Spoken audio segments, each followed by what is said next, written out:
It is a perfect weather day for Cubs baseball here on WGN Sports. The Brewers and the Cubs will wrap up a weekend series. Throwback day. The Cubs wearing their 1937 unis, and it's the Hyundai leadoff man. Hope your weekend is going well. I'm Len Casper. The Cubs setting up the rubber game today by shutting out the Brewers 3-0 yesterday. Let's get the highlights of the middle game after Milwaukee took game one on Friday by a final of 4-3. Weather heating up, 38 on Friday, 55 yesterday.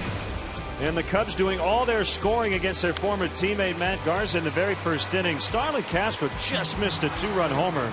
Hit the bottom of the basket. It was an RBI double. 1-0 Cubs. And then later in the inning, Wellington Castillo with a double into the left field corner. Two more score. It's 3-0 Cubs at the end of one. That would be it for the offense. And that's all Edwin Jackson needed. Probably his best start as a Chicago Cub over 2 years. He gave up 4 hits over 7 innings. They were all singles. He struck out 11 on the day. Cubs pitchers, in fact, combined for 14 strikeouts on the afternoon. Neil Ramirez with a scoreless 8th, and then Hector Rondon in the 9th gets Mark Reynolds on the swing and the miss. Again, over half the outs recorded were punch outs, and the Cubs, with their second win against the Brewers this year, both victories have been shutout wins. We'll hear from the manager, Rick Renteria, when we come back. The leadoff man is brought to you by your Chicago and Northwest Indiana Hyundai dealers, who invite you to come test drive the all-new Hyundai Santa Fe. Visit myhyundaichicago.com.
West Indiana Hyundai dealers, who invite you to come in and test drive our award-winning lineup today. Visit buyhyundai.com. Left-hander Travis Wood actually coming off a win in which he struggled a little bit, got a ton of run support as the Cubs beat the Cardinals 17-5 in St. Louis. Let's hear from his manager on his start today. I'm sure today he'll have a nice recovery day. You know, he'll keep the ball down, attack the strike zone, able to use his cutter and, you know, hit the outside part of the plate with his arm side with his fastball. He should be okay. It's sort of been the message to him, just, you know, you've done it before, just keep the ball down and you'll be okay. I think, you know, when Boz and him talk about how he's going to approach the hitters and boards, that they have an idea how he needs to make the adjustments and go out and attack the hitters. Rick, you got a few guys that are young guys too, going deep into counts. What's the hard part of that? Is it figuring out you're always in a 2-strike count when you're going deep? Is that the hard part to kind of learn how to adjust and be calm in those situations? I think the 2-strike. The thing about 2 strikes is you can't worry about being in 2 strikes. I think once you alleviate that anxiety, I think your at bats end up expanding a little bit. And the reality is, if a pitcher hammers 2 pitches on the black, that as a hitter, I'm not looking to, I can't do any damage down and away, let's say. Why would I want to offer at those pitches? He wants to still try to get himself in a position where he handles pitches that he can take care of. And in the end, not being worried about 2 strikes puts him in a position, then I get too anxious. And then you end up, the pitch counts end up going up because the pitcher also doesn't want to leave you a cookie, He's approaching the game with the shifts, depending on the game situations, He wants to get on base. We had a situation the other night where we were down 4 runs. He's not thinking that, I'm gonna hit a solo home run here. And I don't think he even goes up to the plate thinking about hitting homers. He just wanted to get on base. He figured they're giving him that side of the diamond. He put it down. The next at bat, he looked out there. They were still doing the same thing. He figured, you know what? I'll do it again. He's just playing the game. And in the subsequent at bat, they ended up changing their defense against them. They actually went into a more straightaway mode, which now gave him an opportunity to have part of the field that he can use open. They're just strategies that he's smart enough that he's starting to understand the game more and more and taking advantage of it. That's Rick Renteria. Those are those beautiful 1937 throwbacks. Some minor league report coming up next.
Leadoff man, brought to you by your Chicago and Northwest Indiana Hyundai dealers, who invite you to come in and test drive our award-winning lineup today. Visit buyhyundai.com.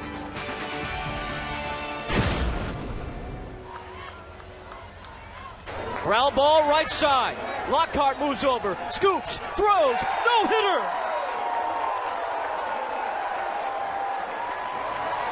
The Cougars pile up between the first base bag and the pitcher's mound. A combined no-hitter between Tyler Scalina and Nathan Doris. Great call by Wayne Randazzo, the voice of the Kane County Cougars. The 8th no-hitter in franchise history, the first for Kane County as the Cubs Midwest League affiliate, leading their division by 2.5 games, a 28-14 mark. Estrada and Wood coming up. Brewers and Cubs next.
From the corner of Clark and Addison on the north side of Chicago, a gorgeous afternoon for Cubs baseball on WGN Sports. Brewers and the Cubs wrap up this weekend set, and we welcome Cub fans from all over the country watching on WGN America, America's home for baseball. Great to have you with us, Jim DeShays and Len Casper. The Cubs have beaten the Brewers twice this year. Both have been shutout wins. Rubber game today as they try to win their second series. Let's talk pitching. Travis Wood's been a little bit of a lull here lately, inconsistent, and would try to get that consistency here today. Yeah, alternating wins and losses the last 6 times he has gone to the mound. He's been really good here at Wrigley Field with an ERA in the low 2s. On the road, his ERA up over 8 as you see the breakdown. Last time a winner in St. Louis, Cubs scored 17 runs for him in that ball game. Marco Estrada kind of lurks near the bottom of the Brewers rotation, but his numbers the last couple of years, JD, have been really good. Yeah, solid right-hander, real good changeup, a fly ball type pitcher. Here's what he did against the Cubs last time. As a matter of fact, it's a rematch between he and Travis Wood, but an extreme fly ball pitcher. He's allowed 10 home runs. Wind blowing out here today. Should be fun. Let's send it down to the field for God Bless America, followed by our national anthem. National anthem.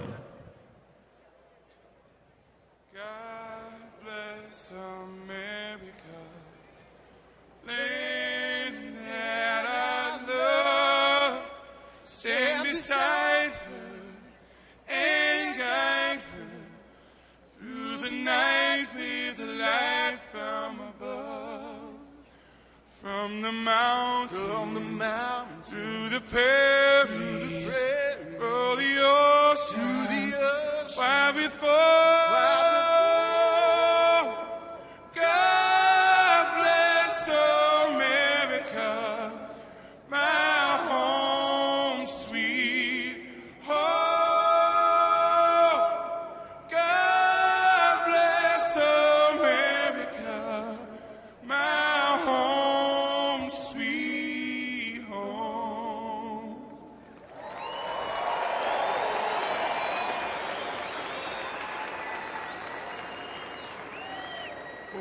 say, can you see by the dawn's early light what so proudly we hailed at the twilight's last gleam, whose broad stripes and bright stars through the perilous fight, oh, the ramparts we watched were so gallantly streaming, and the rockets' red glare, the bombs bursting in air, gave proof through the night that our flag was still there.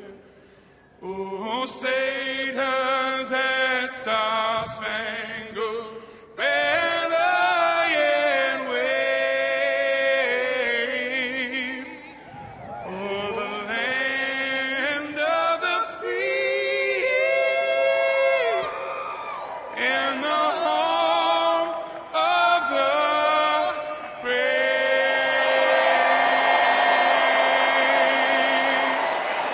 That's how you do it. Stolen silver getting us set for Cubs baseball yesterday. Pretty instructive. You hit, you pitch, you win. Cubs coming off a 3-0 victory. We'll have the final game of the set next.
By Budweiser, designated driver, and enjoy the great times.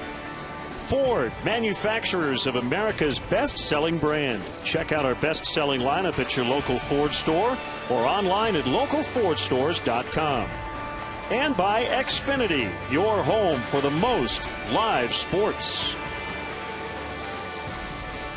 Chicago Cubs baseball in high definition on WGN TV is brought to you by Xfinity, your home for the most live sports.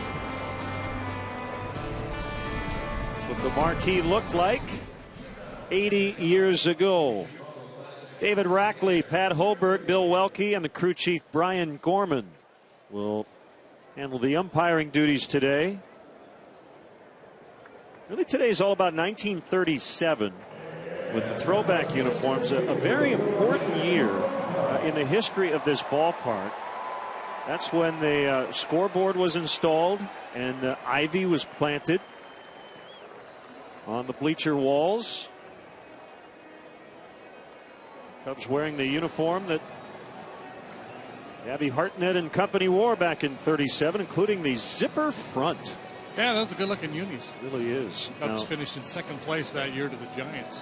Milwaukee did not have a major league team back in 1937, so their throwbacks today inspired by the era, even though the Milwaukee Brewers did have a team in the American Association by that name from 1902 to 52. I like that old school logo. Now their lineup: Ricky Weeks, red hot. He gets to start at second. Gene Segura has been hot lately, and 4 hits in the series. Braun, Lucroy, Reynolds, and Davis in the middle. Jeff Bianchi the start at third. Aramis Ramirez is on the DL. Been back problems lately for Carlos Gomez, but he's sick today. That's why he's out. Schaefer in. Estrada, the pitcher, will bat ninth. Cubs defensively: Lake Bonifacio, Kalish, left center, and right infield of Olt, Castro, Valbuena, Rizzo, Wellington, Castillo behind the plate for 27-year-old left-hander Travis Wood. It was now 3-4 with an ERA at 4.91. Little rocky of late. 2 starts ago gave up 8 runs in 4 innings against the White Sox. Last time out, 6 innings, 5 hits, 5 runs to the Cardinals, but a winning pitcher as the Cubs scored 17 runs in that ball game. You look at his whip, opponent's OPS, right around average. He's more of a fly ball type pitcher than a ground ball guy. Strikeout rate just a little below major league average, but improved for him from last year.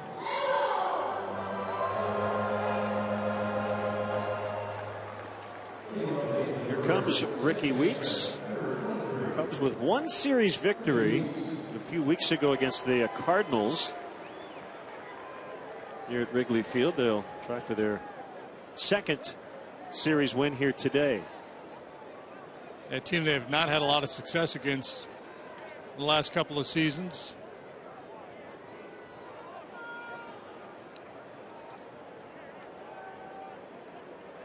It's like all the Cub players are going old school with the pant legs pulled up around the knees.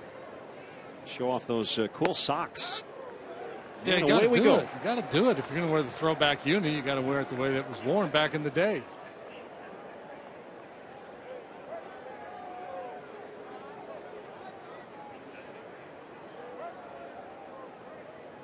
We keep heating up. Almost 30 degrees warmer than game time 2 days ago.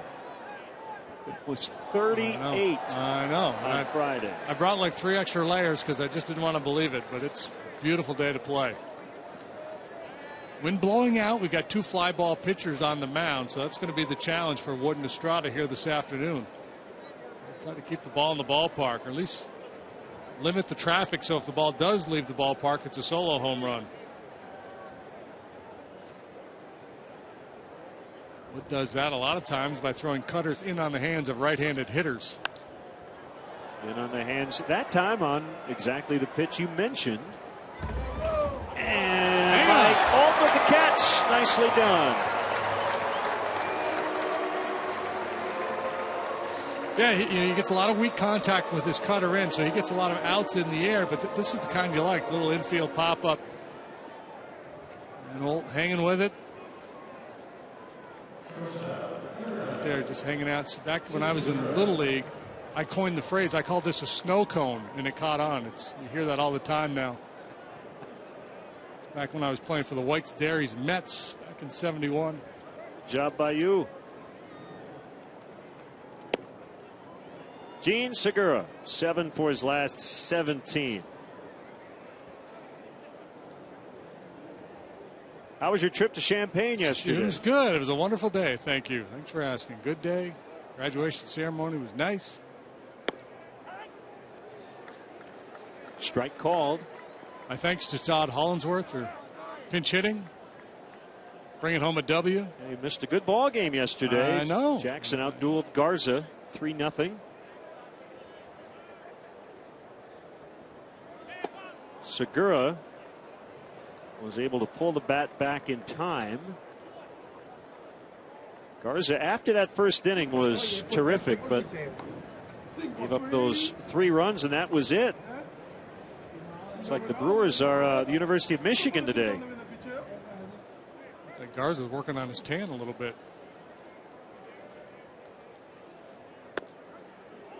Outside, it's 3-1. Jackson has really gotten in a groove here lately, and I think that's the best start we've seen from him as a Cub. 4 hits, all singles.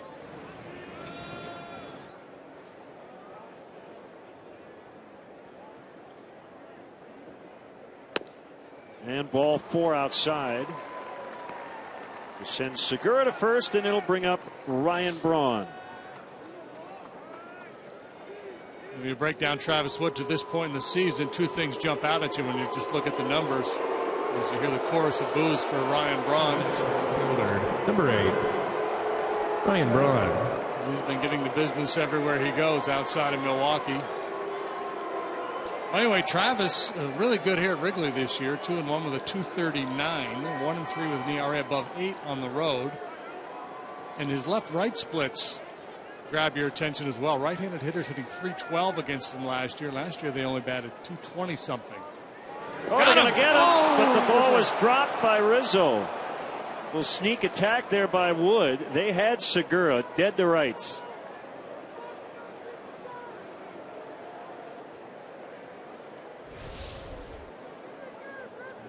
Quick step back and slings it over there. Segura, I'm not sure what he was watching, but he got away with it as Rizzo couldn't handle the throw. Trying to be quick and never caught the ball.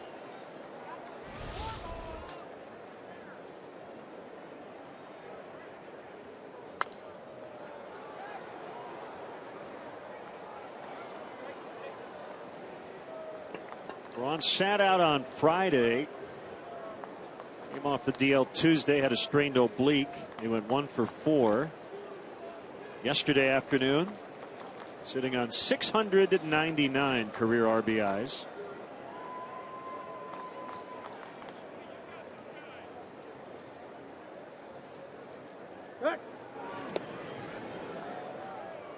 Segura with 8 steals this year, but he's been caught 6 times. The Brewers have not been particularly efficient in the base stealing department.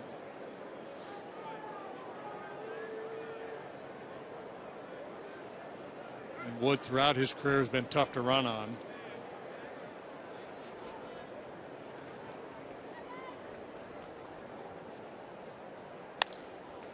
Braun hits it high in the air, back of short. Castro looking for some help, and he's going to get it from his left fielder. That ball the grab, 2 outs. Yeah, high enough where an outfielder had to come in and bail out Castro on that one. That would have been a difficult play for Castro to make as he got twisting one way then the other.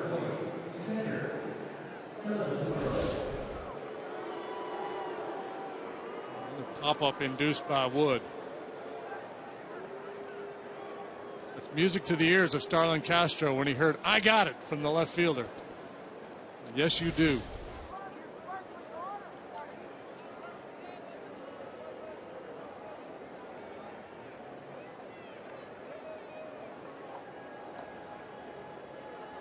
I would claim boldly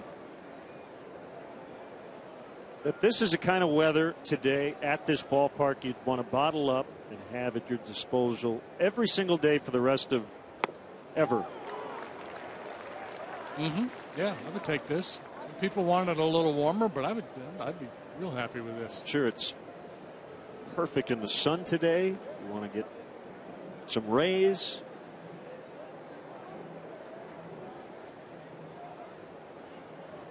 Interesting, Lucroy going with the normal batting helmet. Although I'm wondering if they just took the logo off the other one. It might be what happened. And his just happened to remain. I think the throwback is a little different color, a little darker maybe. Maybe he just feels good in that helmet. Man can only sacrifice so much to fashion. Yeah, I think that's their regular helmet with the sans the logo. Lucroy said, "I like my logo. I want it."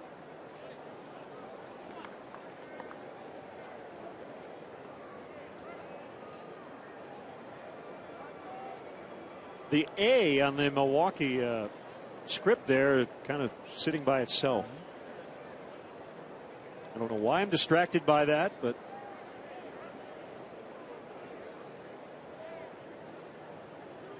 I guess they'll probably never wear this uniform again after today anyway. You're going to call the league office. What is going on? What is going on with the A? This 1937 Brewer thing. You got the first 4 letters spaced nicely, and then a big space, the A, big space. I know you've got the piping, the buttons.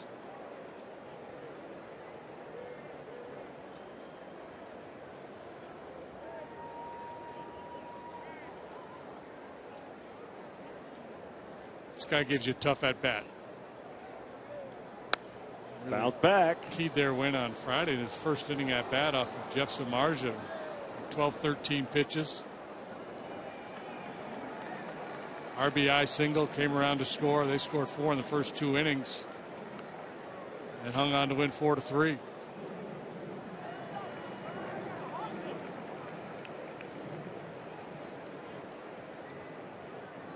Well, now Segura definitely will be on the move. With 2 outs. And that ball will land untouched.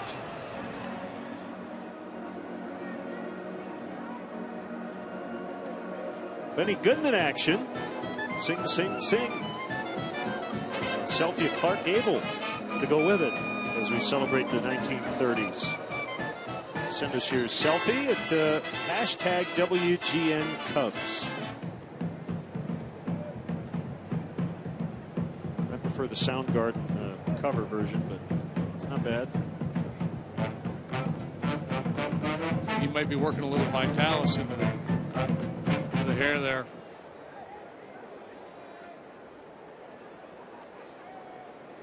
Wood with another 3-2 and another foul. This is starting to feel like that at bat you mentioned on Friday.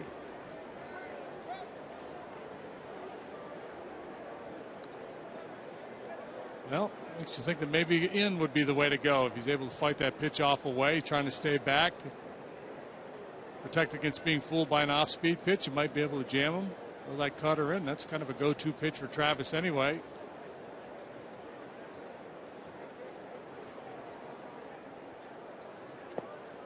And he walked him 2 in the inning. Because that's where you take the cue. You know, when the guy's a little late on the fastball, fouling it off the other way, that tells me that he wants to make sure he stays back and doesn't get fooled by the breaking ball. So that's a tougher pitch to get the swing and miss on with a more aggressive hitter. And LaCroix, good patient approach there, works the walk. A similar pitch to this guy here in that count probably gets the swing and miss you're looking for.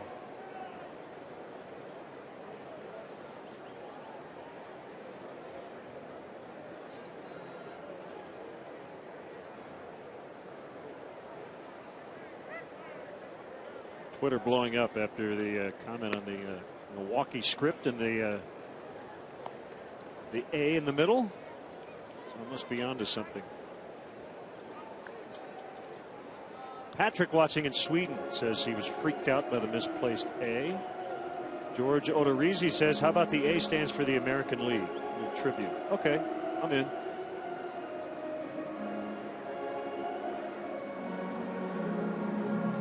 I think it's a real estate issue. There's not enough room. Yeah, that is a tough city name to get on a road uniform because it is rather long.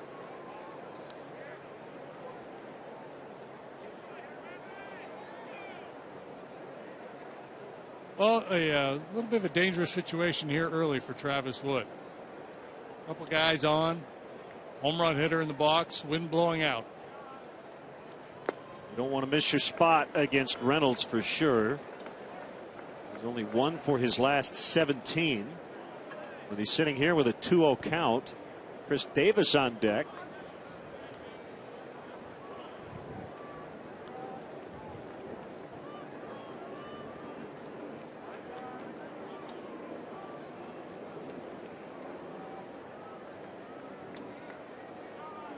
And the pitch, 3-0.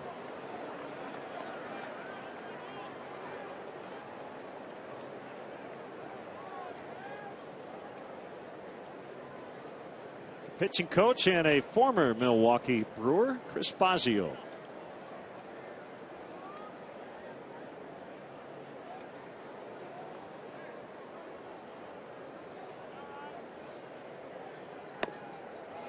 He's walked the bases loaded here in the first inning. So no hits for the Brewers, but a 2-out threat nonetheless.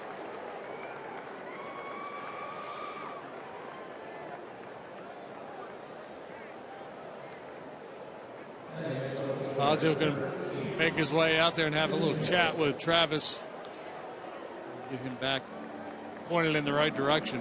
For me, once he fell behind Reynolds 2-0, I don't have a big problem with that walk. I'd rather end up missing a couple of times walking him than throwing him a cookie and get a fresh start with another hitter, a similar style hitter. Chris Davis has a lot of pop too, but he does have holes as well. So I'd rather get a fresh start with Davis as opposed to just channeling a heater to Reynolds on 2 balls and no strikes.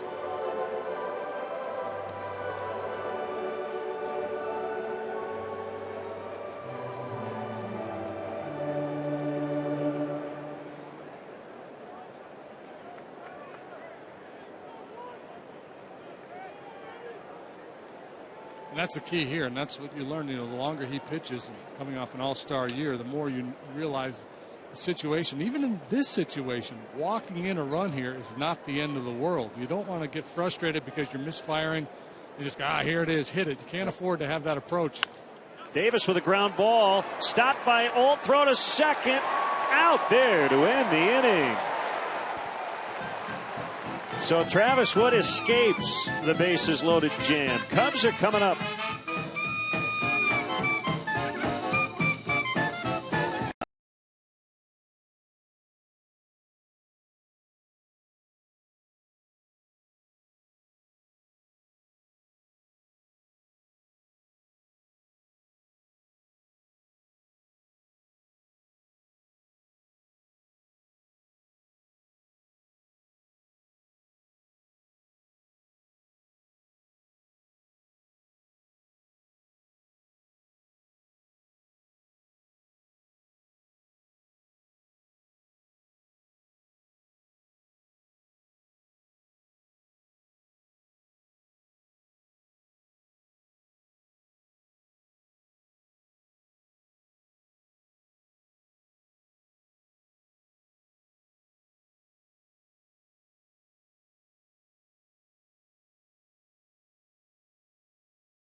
T14 Mazda 3 with seamless connectivity. Bonifacio, Lake, and Rizzo will start things. Starling, Castro, look at the numbers during the daytime. That works as a Cub for sure. Valbuena at second, Castillo the catcher, and they'll finish up with Olt, Kalish, and Wood. Brewers defensively this afternoon, Davis, Schaefer, and Braun. Schaefer making his 4th start in center field as Carlos Gomez is sick and out of action.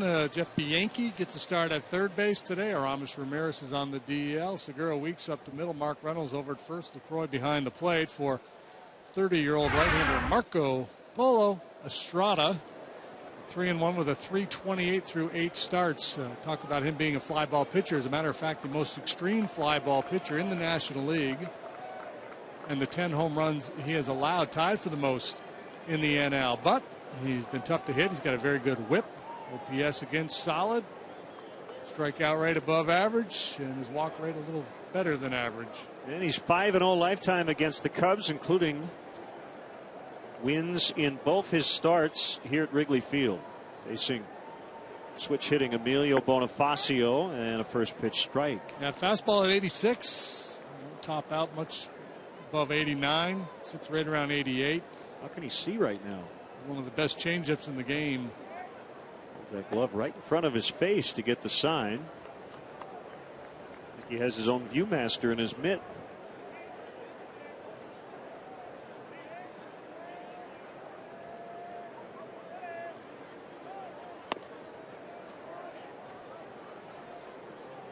Two and one. Yeah, as a right-handed hitter, he's been unbelievable this year.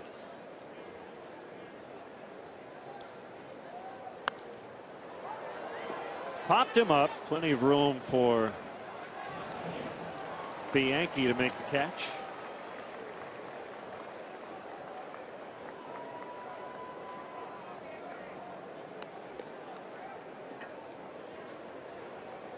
Another note on these great throwbacks the Cubs are wearing today.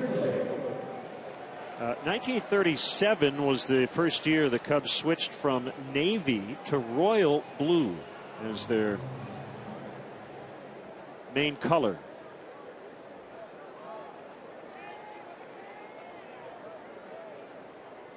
I mean, we go back, JD, almost 80 years. You're starting to see the beginnings of the modern Cubs logo. It doesn't have the blue circle around it yet.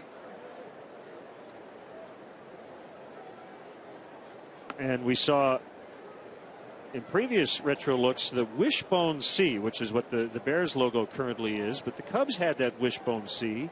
This is kind of a transition. It's not a perfectly round C, but it's not the wishbone either. It's kind of a hybrid.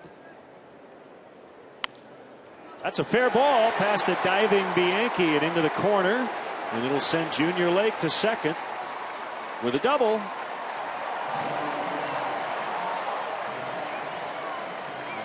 So Wood able to dodge a bullet in the top half of the first. Now the Cubs looking to get the jump on Estrada here in the bottom.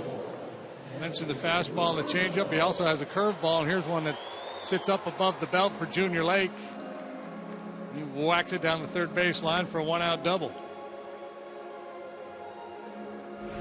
Sometimes pitchers have a tendency to get a little lazy with the breaking ball against a guy like Junior Lake because he'll chase out of the zone. Sometimes you convince yourself that anything with spin is going to be a problem for him, and that's not the case. You leave that breaking ball up to any hitter, and you're asking for trouble. Now Anthony Rizzo.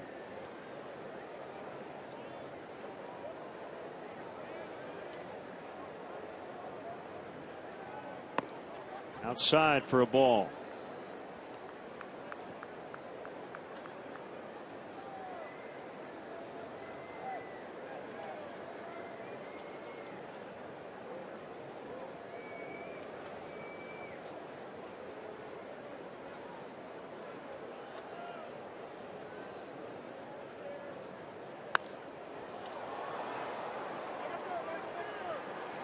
Weeks battling the sun. Braun with a longer run but a better angle. Gets there for the second out.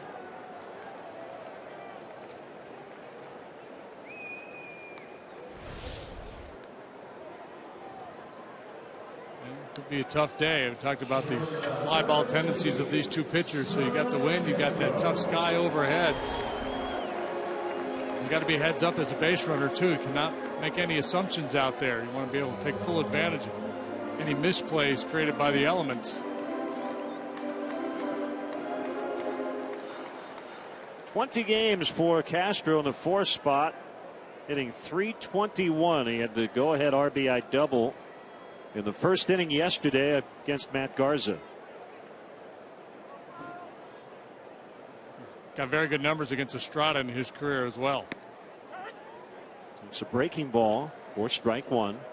Seen the Milwaukee starters, Loesch, Garza, Estrada here today, throwing a lot of first pitch curveballs against this Cubs lineup. You see the numbers against Estrada. Well, Castro.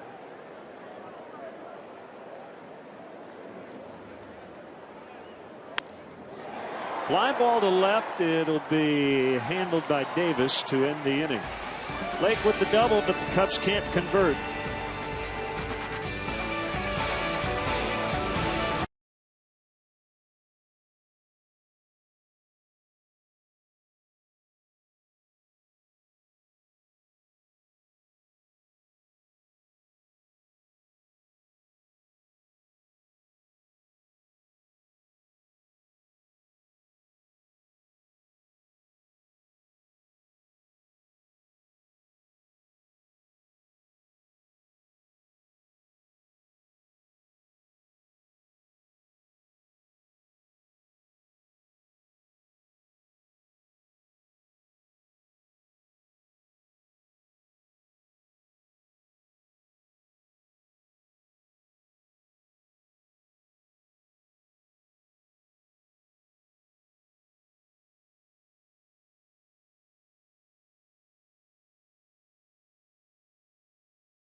Replay brought to you by Xfinity.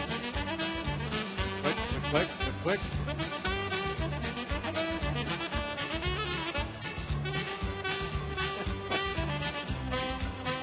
Keep getting the same 3 pictures. Xfinity, your home for the most live sports. Yeah, she's wearing that baby out.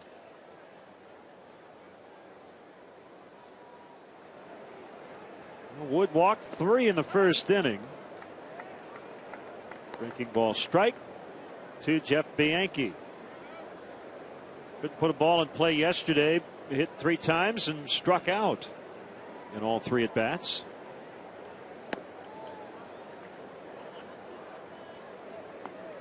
A get over curveball there for strike one. A pitch that Wood doesn't use all that often, but it can be a good weapon for him. The first inning, it looked like he got pinched a little bit shooting for that outside corner with the fastball. So that leaves you with a couple of options. You know, you're willing to throw the fastball over a bigger chunk of the plate or flip up that curveball. If you can command the breaking ball, I think for a lot of guys that's a better option. Okay, now that I've never seen. The elastic doesn't quite get to the ankles for Bianchi. Well, you got to blouse those pants. Those are called floods.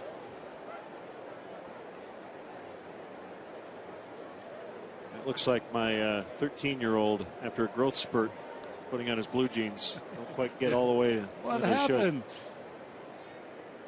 They fit the last time I tried them on. Boy.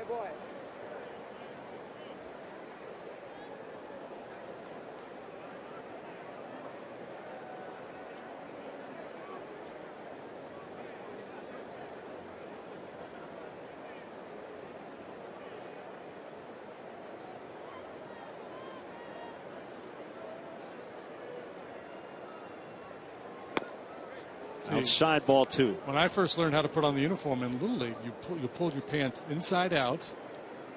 And you put your stirrups on over your sandies. Right. And then you put the pant leg, the hole, right, up here, shoot here, and then you pulled your pant, and then you folded, then you're immediately there where you could fold the pant into the stirrup into the pant, and locked in. You had the blouse look.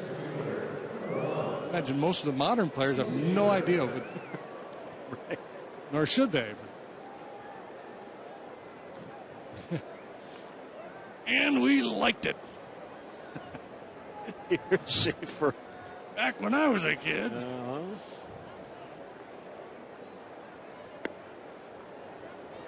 Curve at 71, just missed the inside.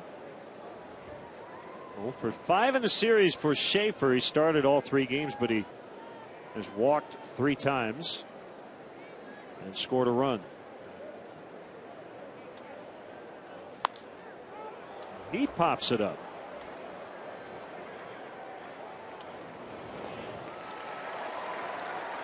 The 1930s celebration continues here on the north side. The Cubs match up against the Yankees to round out the 30s celebration this Tuesday night. And Wednesday afternoon, it'll be the final time Derek Jeter plays regular season games here at Wrigley Field. Limited tickets are still available, so visit Cubs.com today. Masahiro Tanaka against Jason Hamill Tuesday night right here on WGN. And then Wednesday afternoon, Chase Whitley, his second big league start. He'll face Jeff Samardzija. Can't wait for the Chase Whitley-Chase Utley matchup down the road.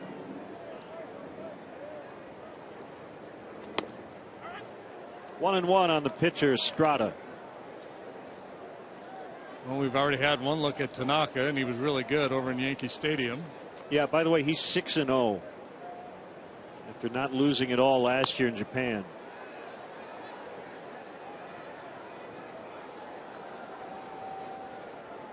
These two.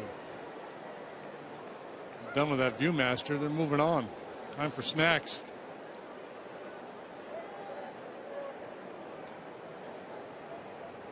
Strata chokes up on the bat a little bit.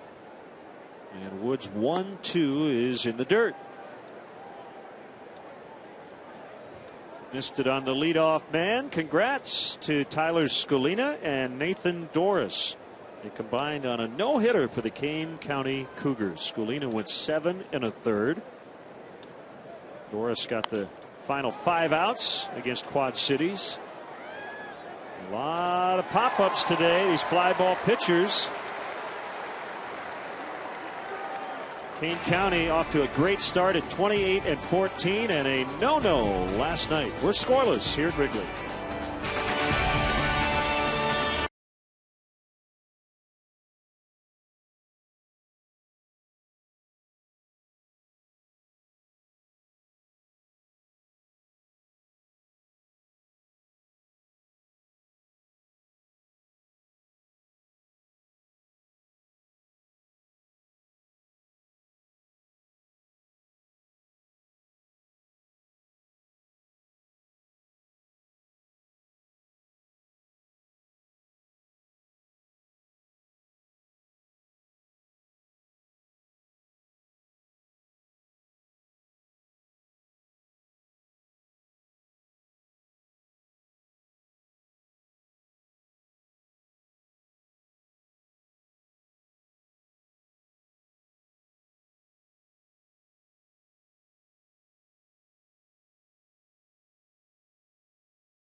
Moment we go back to on this date in 1947, the largest crowd ever in this ballpark. And if you can read well the Edward Burns note on the far right, the largest National League crowd that ever paid to see a game in Wrigley Field. Cash guests, they called them, to see Jackie Robinson make his first National League visit to Chicago. He was called out twice on strikes and had a 14-game hitting streak stopped, but his team did win 4-2. And Bud Selig was there. Oh, that's right. Yeah. When the commissioner was here recently. Only remaining ballpark that the great Jackie Robinson played in. Brought to you by Southwest Airlines. Find our fares online only at southwest.com. Commish was 12 at the time. Said, one day I'm going to rule this sport. Foul tip by Luis Valbuena. 6 hits his last 3 games.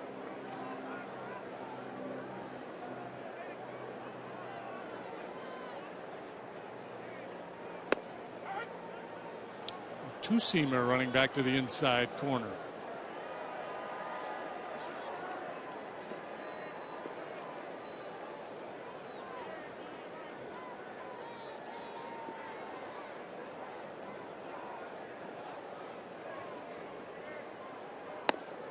Estrada's actually been tougher on left-handed hitters than righties by a wide margin this year, and that's probably because of the changeup. Lefty's hitting a $147 against him. Right-handed hitters up over 280.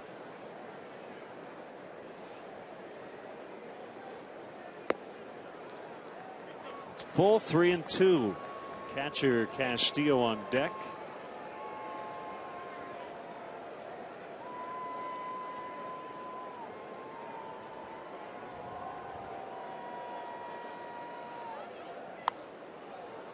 I got it. Make a play.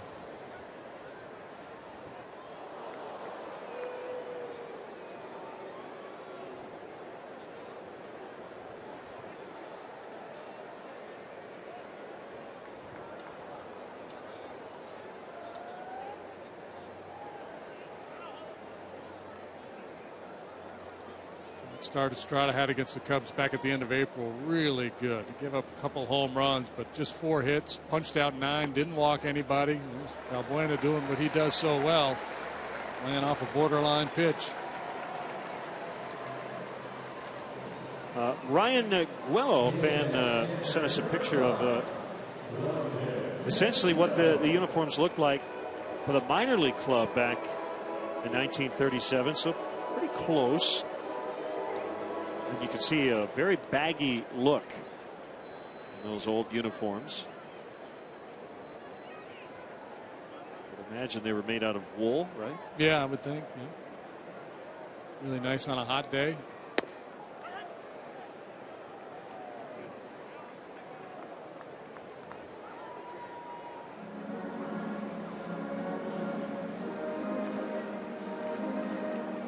The Braves started up in Milwaukee in 1953, and the Brewers 1970. They actually have a big league history that goes back to 1878, briefly in the National League.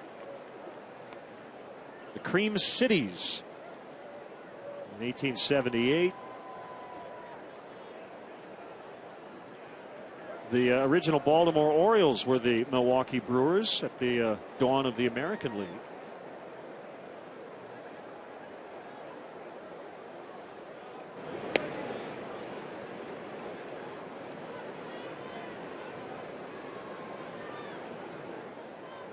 One and one.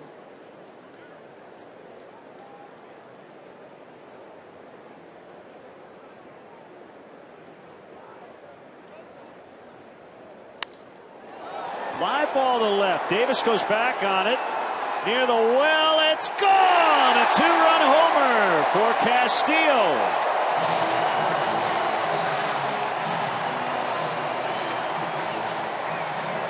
After a bit of a rough stretch, Castillo starting to show some life with that bat. He's making eye contact with somebody in that Cub dugout. I don't know if he called his shot or what, but we talked at the outset about the fly ball tendencies of these pitchers. Estrada has allowed 11 home runs now and just a little over 50 innings of work. Look like a changeup. Yep.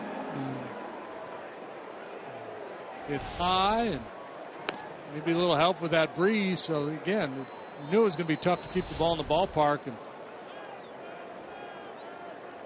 the walk in advance of the home run hurts as well. The 10 home runs he had allowed prior to today, 7 had been solo shots. 1-1 to Mike Alt. 1-2. Big play by Alt to end the top of the first inning. Remember, the Brewers had the bases loaded, and he did a nice stab and threw the ball to second in time to get out of the inning. Swing and a miss, strike 3.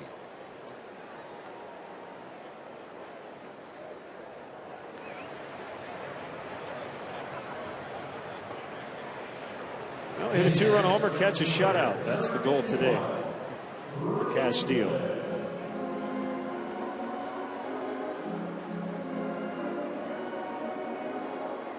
Now Kalish, his 19th start of the year, playing right field today.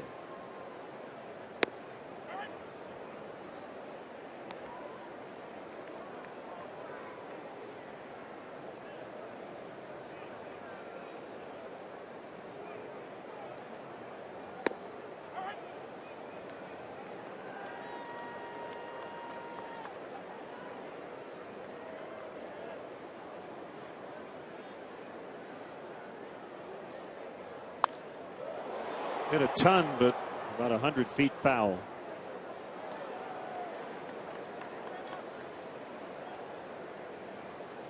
Estrada, I think, after the off-speed pitch, thought he could sneak a fastball by Kalish, but he jumped all over it.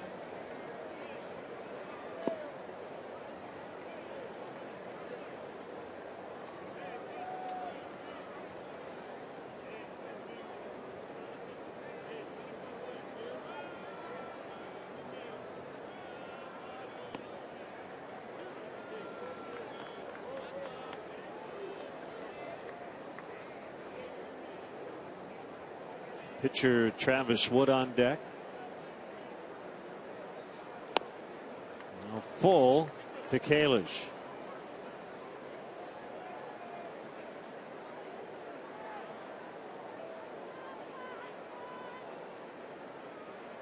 Here it comes, fouled off. Brewers still have the best record in the National League, 27-16.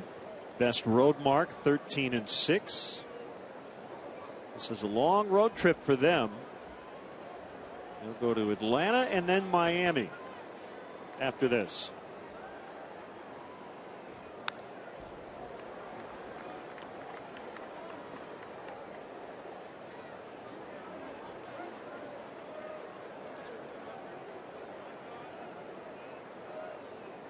Ron Renicky, 4th year as big league manager. 31 games over 500. Kalish walks. That's a nice job there by Kalish. He was down 2 strikes. Started that at bat. This is a bunting situation, but for me is not a slam dunk bunting situation with 1 out in the inning and Wood the hitter.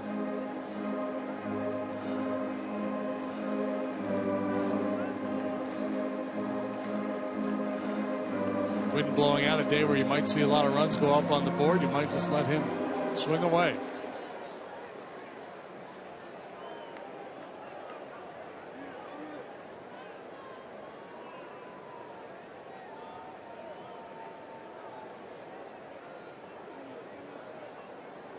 Kalish runs, throw to second, way late. Stole that one off the pitcher.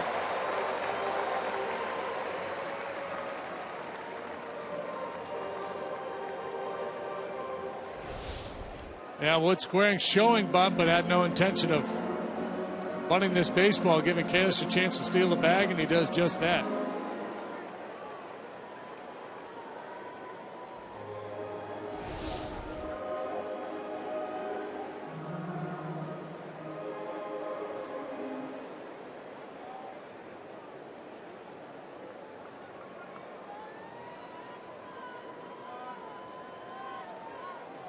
On the corners, although Reynolds now backing up after getting instructions from his dugout. And a strike called, 1-1. And now Bianchi will back up as well. Runner at second, 1 out, not a bunting spot. Yeah, it's hard for him to focus on anything but his pants right now.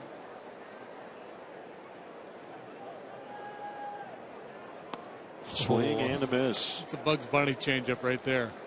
Just floated up there like a styrofoam cup.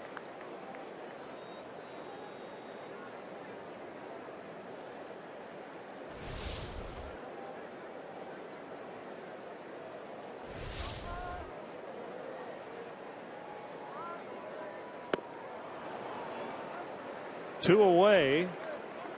Both outs have been strikeouts here in the inning for Estrada.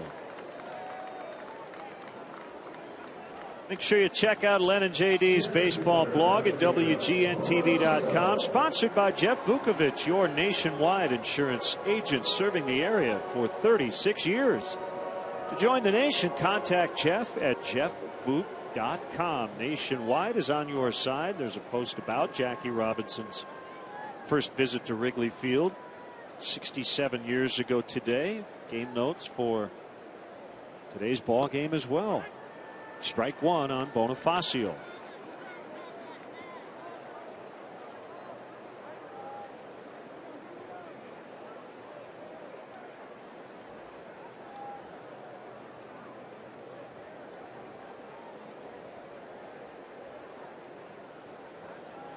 Kalish, the runner at second, off the outside corner. Estrada was born in Sonora, Mexico. He grew up in Southern California. Later went to Long Beach State. Taken by the Washington Nationals 2005 in the 6th round.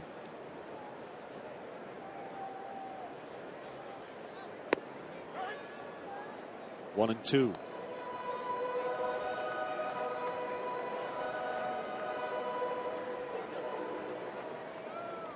Over here. Hello. Hello. I'd rather chew on my finger.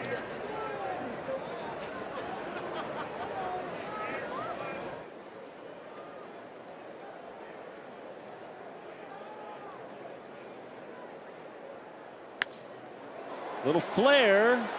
Caught by Gene Segura, the shortstop. As we go to break, Count Basie with the 1 o'clock jump. Cubs got the 2 o'clock jump on this home run.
The Cubs forward upcoming schedule. Yankees are in town Tuesday night here on WGN, 6:30 for the airtime for our leadoff man. Wednesday afternoon, and then off to the West Coast. Ford go further in any one of Ford's many fuel-efficient vehicles. Check out America's freshest lineup at your local Ford store at localfordstores.com. Two-run homer, Wellington Castillo. The Cubs have the early lead, as they did yesterday. They got 3 in the first.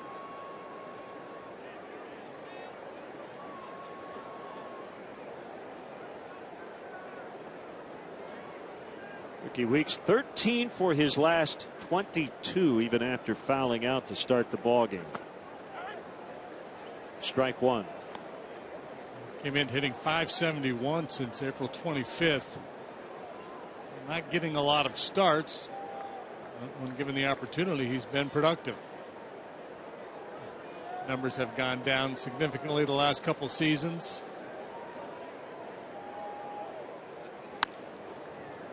A lot of injury problems.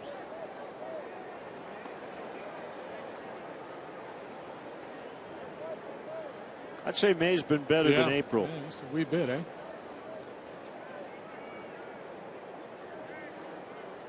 Well, in his prime, a guy who give you good high on base percentage at the top of the order, would hit for some power, 20+ home runs.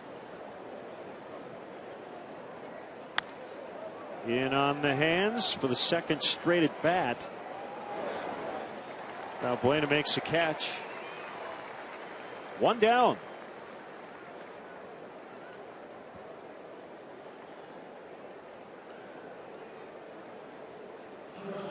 Well, it's been a busy day for the infielders, but not the way you normally think of. Not really the ground balls, but all these pop-ups.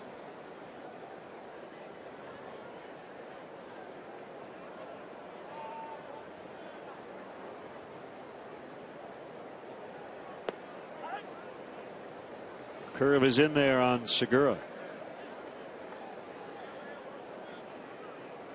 Bolt a few steps in at third. Everybody else is back. Drilled foul.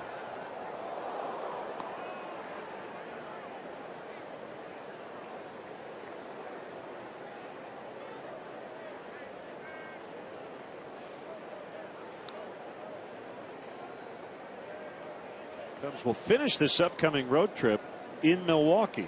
Starts in San Diego and up the coast to San Francisco. On the ground to the shortstop. Castro gets rid of it in a hurry, and he got him.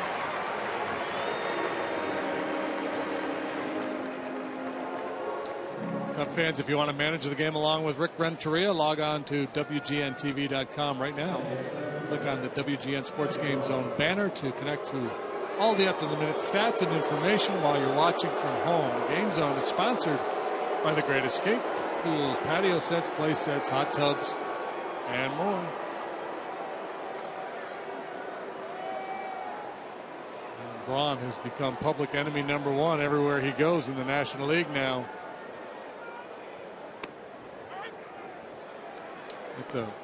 Like the pro wrestler pulling the foreign object out of his trunks.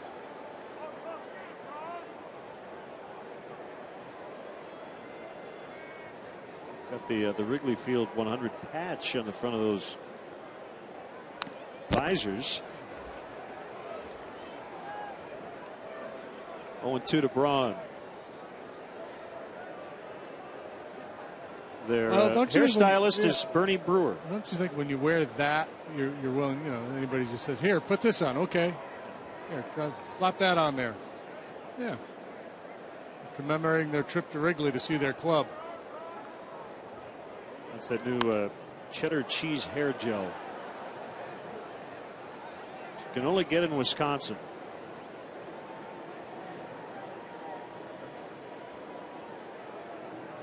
Ever go to the Mars Cheese Castle? No. Literally a cheese castle. It's worth it. On your way to Milwaukee on I-94.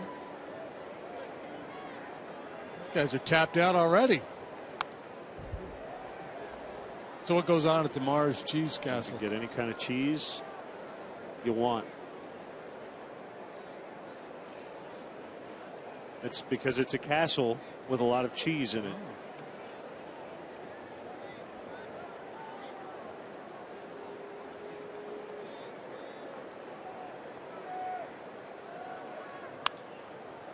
Popped up. It's Rizzo. And the inning is over. Back-to-back 1-2-3s for Wood after the rough first.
Institute. You take a look at a couple of outfielders that are out nursing hamstring injuries, rehabbing down in Mesa. Illinois Bone and Joint Institute, helping you move better so you could live better. Visit IBJI.com.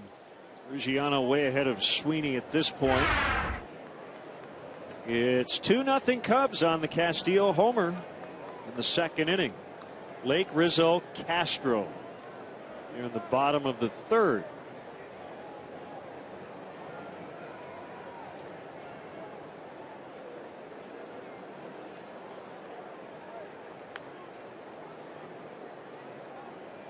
Lake doubled in his first at bat.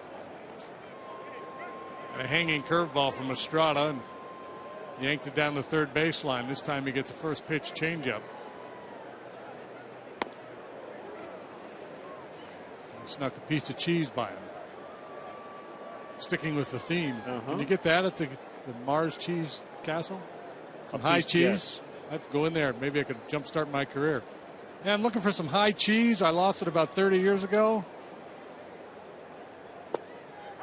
Strike called. It's 1-2.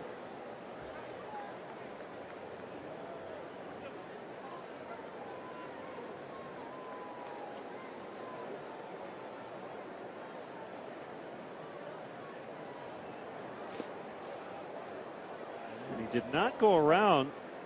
Kind of too bad for Junior. If he had, and if he had run, he probably would be at first base. Yeah, that'd be a great question to ask a hitter, right?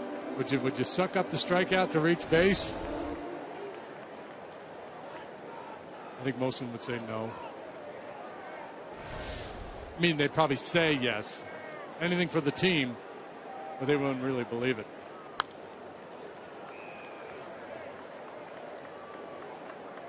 Old story. Probably not true, but I like it anyway. Gene Conlon, maybe, old-time pitcher way back in the day. Sitting in church all by himself. Very distraught.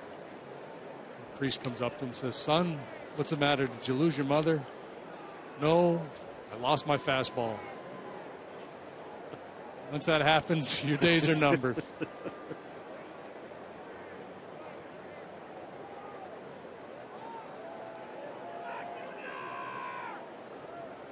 Steps back in, ready for a 2-2 pitch. Estrada obliges, and it's fouled. His fastball essentially is his change of pace because he has such a good change up and that good slow curveball. The fastball becomes a sneak attack for him.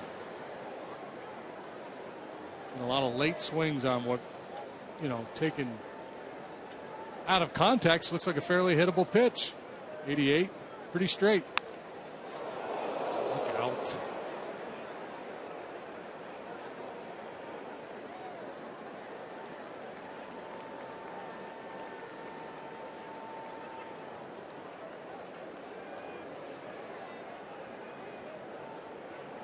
Still 2-2. Rizzo next.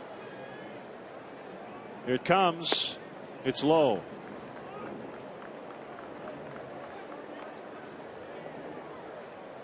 Estrada doesn't have the pitch that has been Junior Lake's kryptonite, that hard slider moving down and away.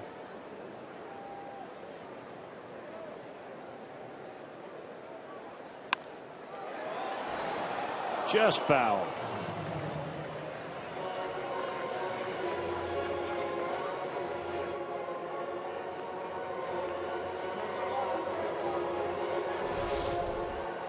A bid for a second extra base hit. This is by a foot or two.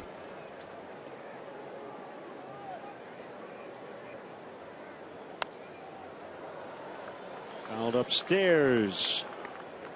Good long battle here between Lake and Estrada.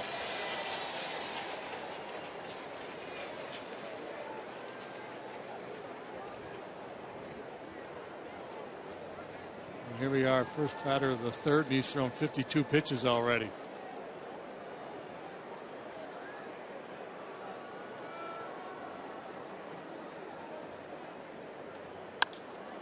Fly ball pretty well hit out in the right center. Schaefer and Braun getting together. It's Schaefer to make the grab, and they nearly collided.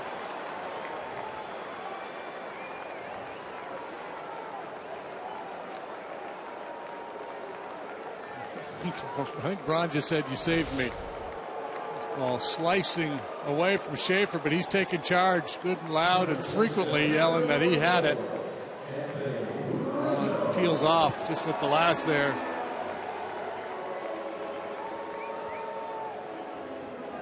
collision. That ball drops, and Junior Lake circles the bases. Rizzo flying to right in the opening inning. Strike one called. Jaime Garcia's back on the mound for the Cardinals today, and he has a 3-2 lead over the Braves in the bottom of the fourth. I guess warnings were just issued after he was hit by a Gavin Floyd pitch. Not sure what's going on there.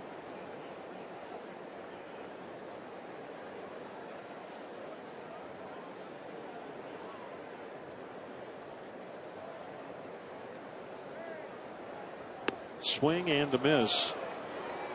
Strike three.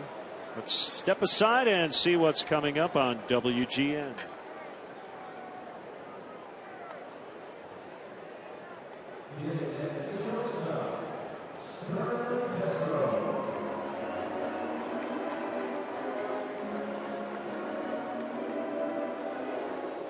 Postcard weather today here on the north side. Wrigley Field, the site. Brewers and Cubs. Len and JD and our WGN crew. Big crowd here. Cubs leading 2-0. 0-1 to Castro.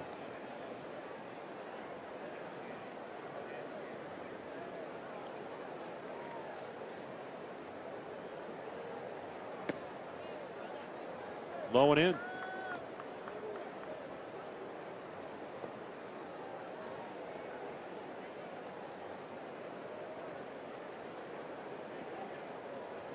Pirates and Yankees playing a doubleheader today. Game 1, 4-3 Yanks in the 7th.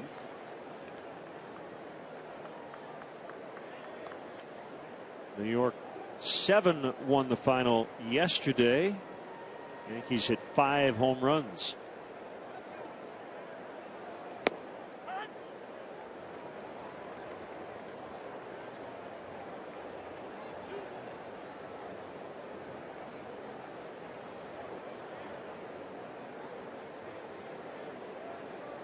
Estrada now with a 2-2. Out toward left center. It should be a couple bases for Castro. Davis will pick it up. It's a double.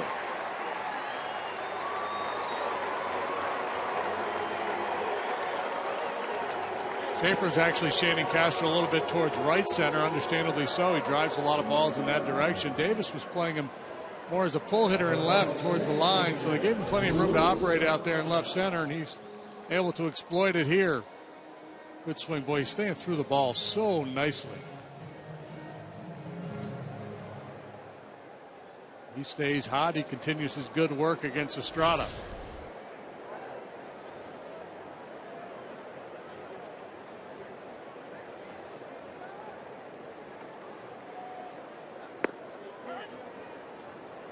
Oh, 0-1 to Valbuena. He walked and scored on the homer by Castillo in the second.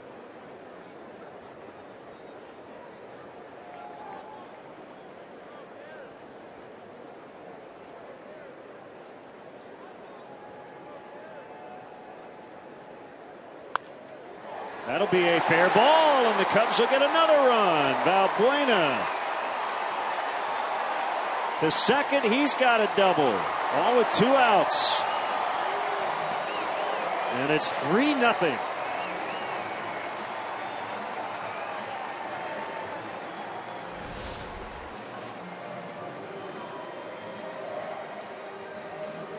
Two really good swings. First Castro, now Valbuena. Back-to-back doubles.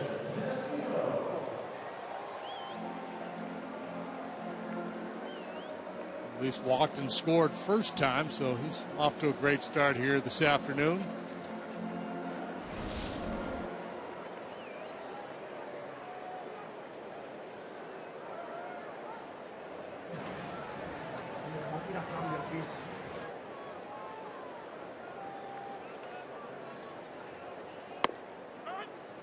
Well, the narrative, as you set it up, fly ball pitchers today, and that's what we have seen all afternoon. Yeah, when they're good, they get a lot of pop-ups. Travis Wood led the National League last year in infield fly ball percentage, if you care about such things. He's not a fly ball pitcher too, but he's given them more solid contact than has Wood.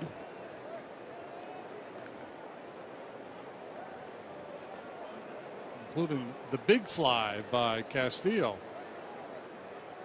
You see the breakdown. And another fly ball has left the yard. That was the Castillo homer.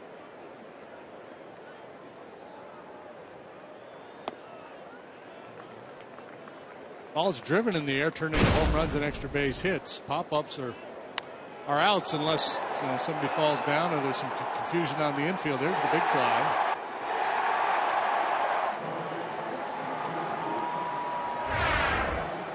Number 5 for Castillo.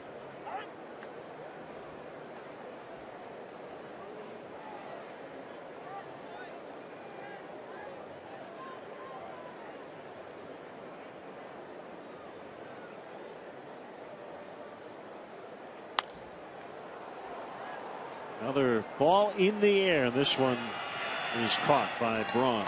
Cubs add to their lead. Fred Astaire take us to break. 3-0 Cubs. Let's call the whole thing off.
Side gate D near section 142, the 1930s homestand featuring a Kraft Philly cheesesteak sandwich. And from, hey, stick with yours there, buddy. From Mom's Kitchen, a hearty meatloaf with gravy dish. Meatloaf glazed with honey ketchup, served with mashed potatoes, peas, and carrots. Kraft Philly cheesesteak sandwich, thinly sliced seasoned beef cooked with onions mixed with Kraft American and white American cheeses on a toasted torpedo roll. Dig in. Bon appetit. Lucroy followed by Reynolds and Davis.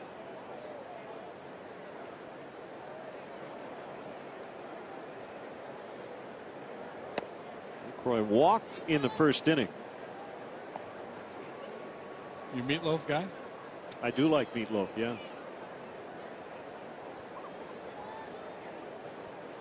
Thanks to Levy Restaurants for dropping off. Oh, pretty good. Some of the fare, yeah. It's really good. Hard hit grounder picked up by Castro. See, when I grew up, my mom, when she made meatloaf, it was just a tomato base kind of thing, not the brown gravy. I kind of like this gravy going on here. And if you want to make an adjustment, you go to the fry from the other side and you drag that through the gravy too. Oh yeah. This is a game of adjustments. You got to be able to.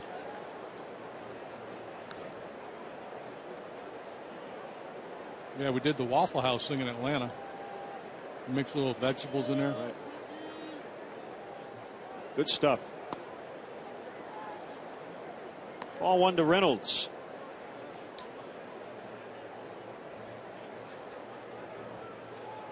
Eight in a row retired by Travis Wood. I got an idea for a TV show. What you got? It's all brand new, original idea. It's going to be called Ballparks, Drive-Ins, and Dives. Don't give away the secrets here. We're all over the country. I like the name, though. I haven't heard anything like it.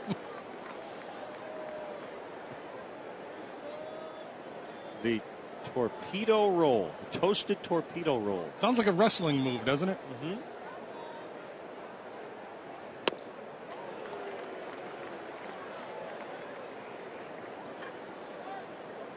CM Punk stopped by yesterday. Yeah, he would approve of the torpedo toasted torpedo roll.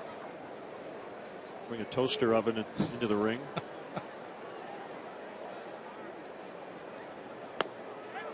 Called strike 3. Got caught guessing.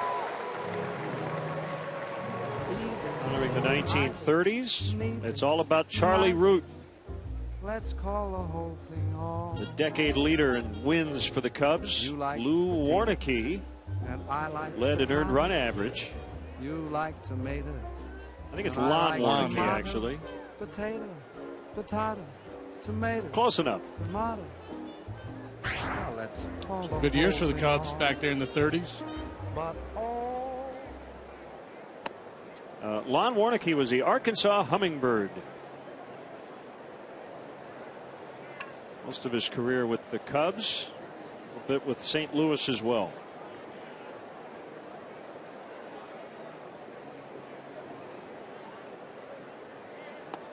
A little change piece there. Great adjustment made by Travis Wood. And I don't know if it was a conversation with Chris Bosio in the dugout after the first inning or he and Welly, but you know, whosever idea it was really good, because in the first inning he was trying to hit that outside edge with his fastball, got pinched a little bit, and starting in the top half of the second he started to throw that get over curveball early in counts. And that really changed the whole nature of his day.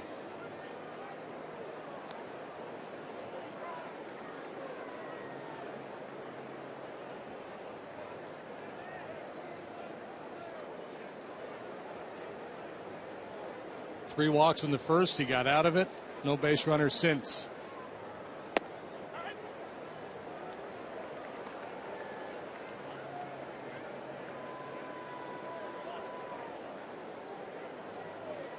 The Yankee on deck.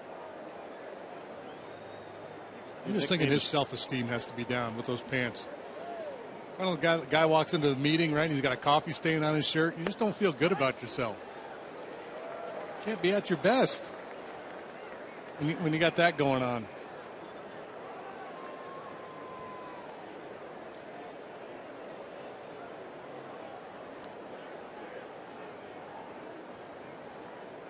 Full count on Davis.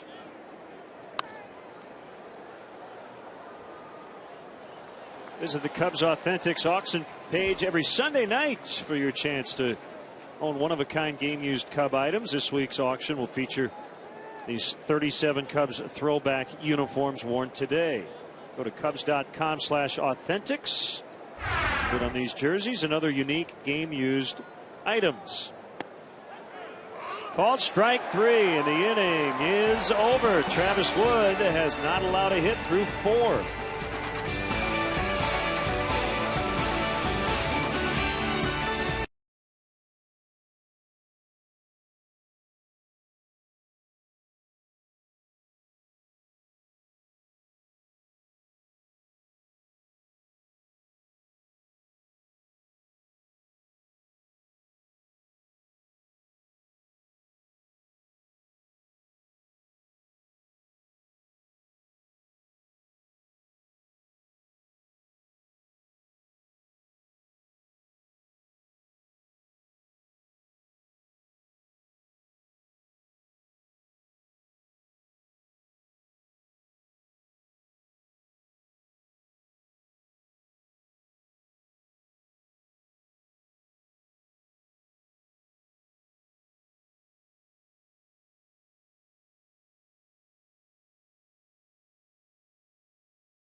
And West and her husband, the Cubs and Bank of America, thank you for your service, sacrifice, and dedication.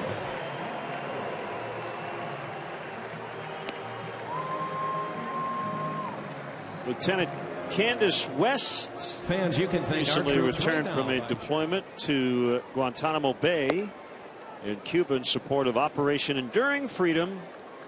Here with her husband, active duty sailor Keith West, today. 3-zip, bottom 4.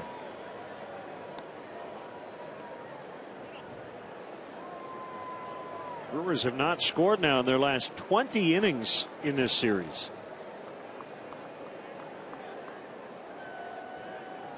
Alt drives one deep to left center. It's out of here. Number 9 for Mike Alt.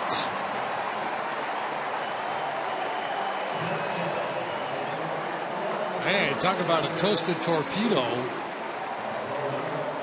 2-0 fastball. Alt had a difficult time last time up with the changeup, was swinging through the changeup of Estrada. This time he thought he could get away with a heater on 2-0, and he blisters this ball. When he gets into one, there's not much doubt.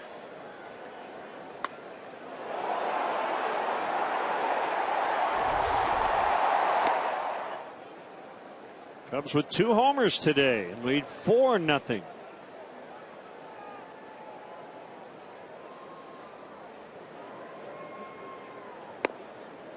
Inside on Kalish.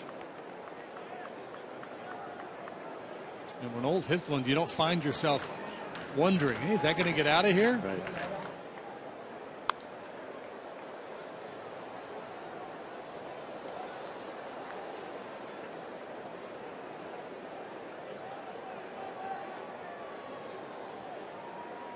Marco Estrada has made 7 starts against the Cubs in his career. The Brewers are 6-1 in those starts. He's 5-0. Kalish lines out to left, a B delay, B-E-E in Geneva. Kane County Cougars, they got the no-hitter last night. The Bees showed up. Yeah, we had one of those a few years ago in San Diego. I was with the Astros. 50-some-odd minute delay waiting for the beekeeper to take care of the bees.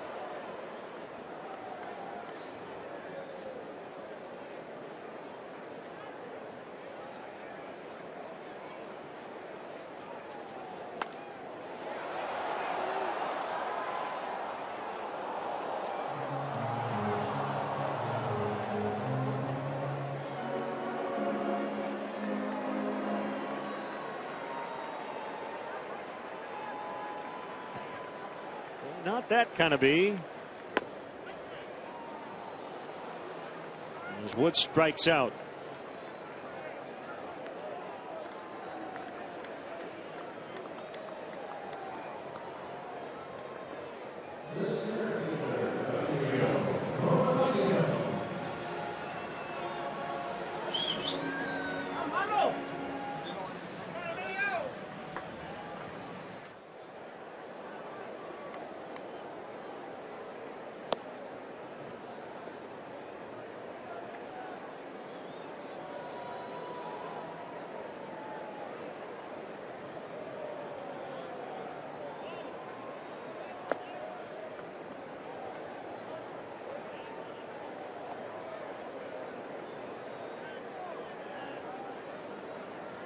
Ron Renicky will have to be making an earlier move to the bullpen today than he probably anticipated. He's gotten 7 innings out of his starter in the first 2 games of this series. His bullpen should be in pretty good shape this afternoon.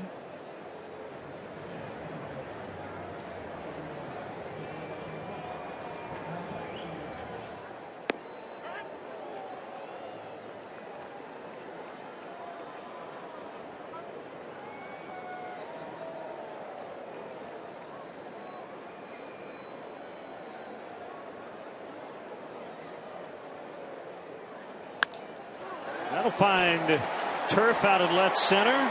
Bonifacio will make the turn, and he'll end up at second. Cubs are slugging today. Doubles and home runs. Their fourth double.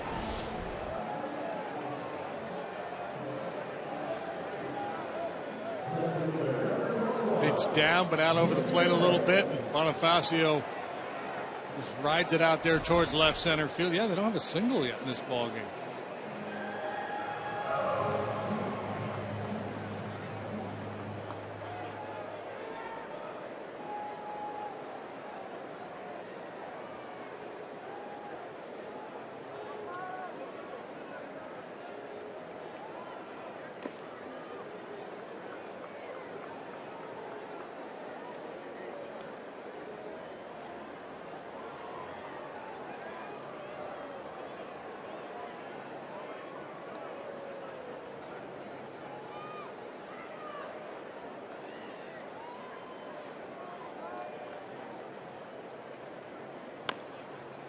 Swinging bunt by Lake.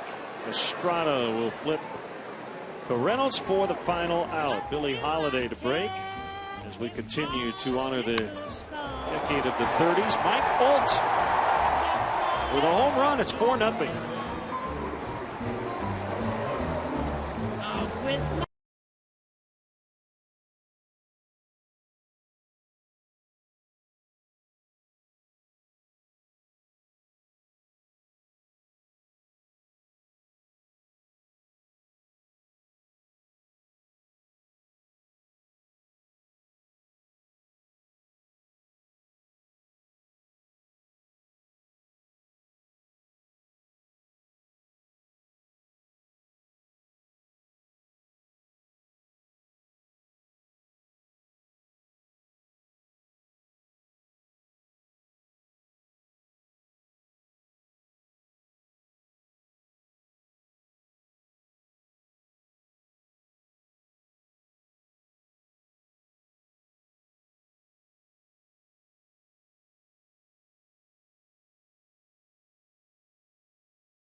Budweiser, the official beer of Major League Baseball. Great times are waiting. Grab some buds. There's Chris Collins, Northwestern's basketball coach.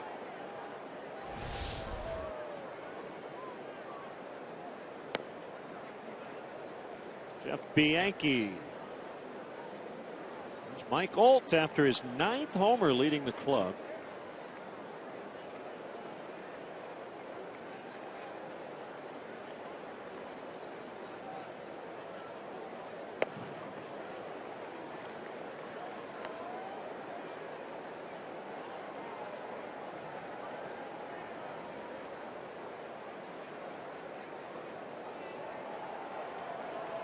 I'm thinking a little Jake Gyllenhaal. Absolutely. Yeah. Good call.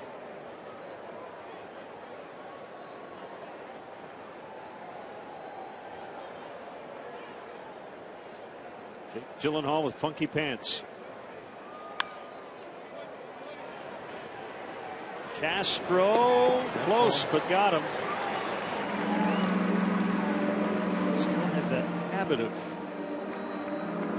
putting his hands together there and made that play close. Yeah, he gets a little out of sync. It's not a fluid move. You see, it's kind of a two-part move. Catches the ball, then gets upright, Pats the ball into the mitt and just barely gets Bianchi.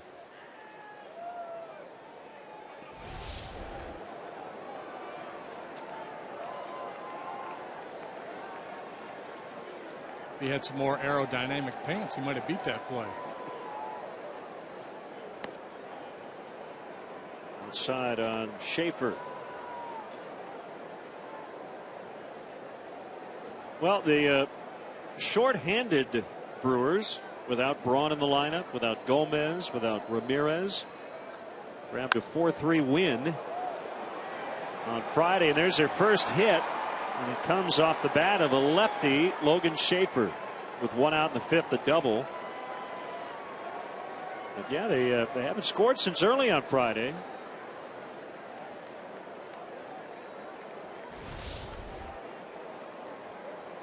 Well, at least it was clean, and no doubt about a double by Schaefer to break up the no-hit bid here in the top half of the fifth. Good hustle by Bonifacio, but Schaefer, a speedy guy, able to cruise on into second.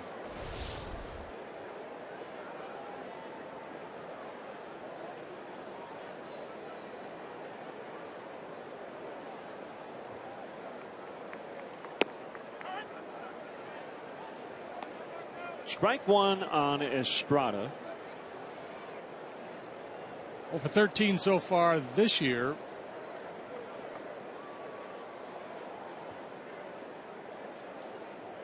Hit better than 200 last year, in which he made 21 starts.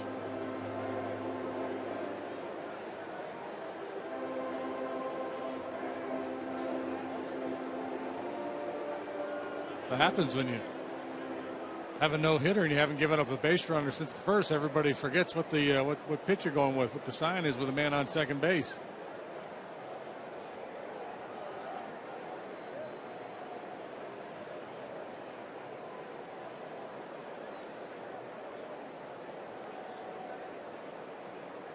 Now ready for an 0-1. And on the hands. 1 ball, 1 strike. Astros clubbing the White Sox 8-1. They're in the 5th inning down in Houston. Astros grabbed a 6-5 win yesterday. Sox trading power for speed. They activated Adam Eaton, their leadoff guy, but they disabled Jose Abreu, who's got an ankle problem.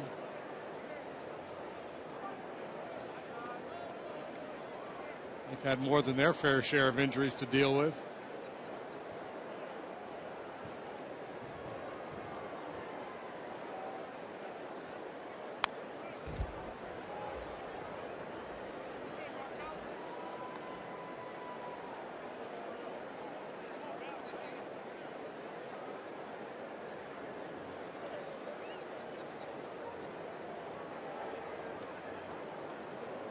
Cubs with a seemingly comfortable 4-0 lead, but the wind is blowing out.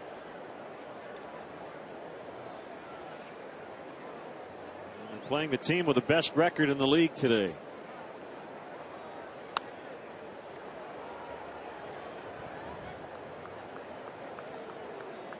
Cubs baseball is brought to you by Budweiser, the official beer of Major League Baseball. Great times are waiting. Grab some buds.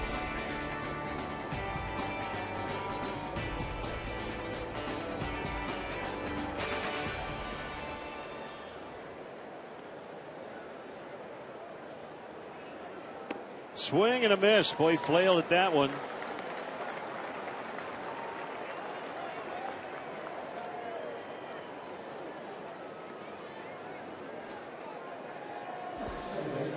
Well, big day for the Diamondbacks yesterday. They have hired Tony La Russa to oversee their baseball department, so the general manager, Kevin Towers, will report to him. And also yesterday, they finally beat the Dodgers. 18-7, 2 homers, 6 RBIs for Paul Goldschmidt. He scored 5 times, and they knocked Clayton Kershaw out early. Did a 7-game home losing streak to LA with that win.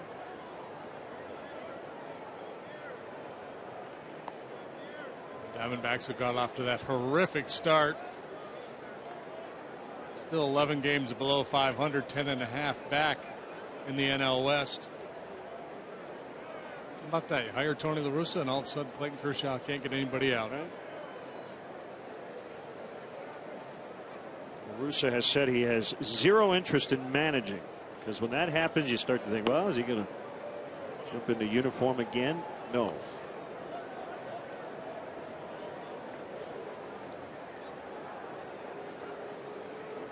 Yeah, he had been working for Major League Baseball, now employee of the Diamondbacks, and obviously we'll monitor that situation, and unless they get things turned around, I suspect there'll be some changes there.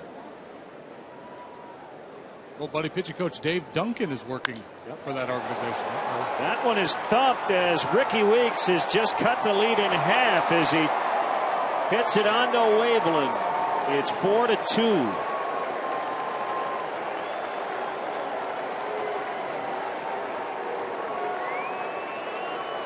Precisely what you were talking about on a day like today. You get the sense that no lead is safe. Travis Wood, after that first inning, had been in complete control. The leadoff double, and now Ricky Weeks gets into one. See, when Travis throws that cutter up, that's when he gets the pop-ups. When it's in on the hands, it's hard for the hitters to get to it. When it's down a little bit, a little easier to get the barrel to that baseball. Ricky Weeks hits number 2. He's been red hot of late, hitting well over 700 over the, 500 over the last couple of weeks. Curved strike on Segura.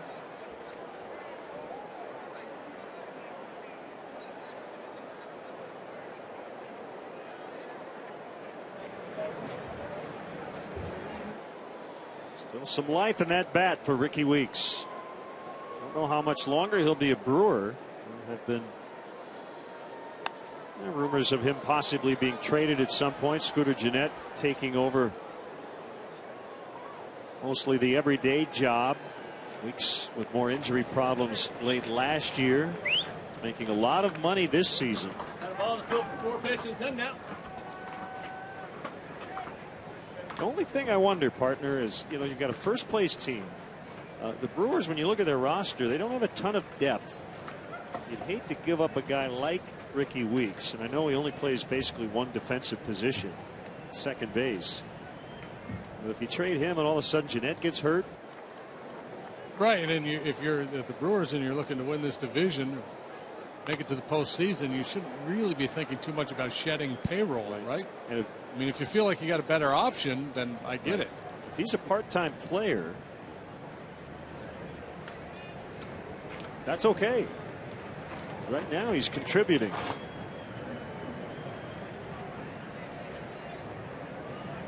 Right, so you might argue, gee, that's a lot of money to pay a part-time player. Well, the guy that's playing out there most of the time is not making a ton of money, so you can live with that.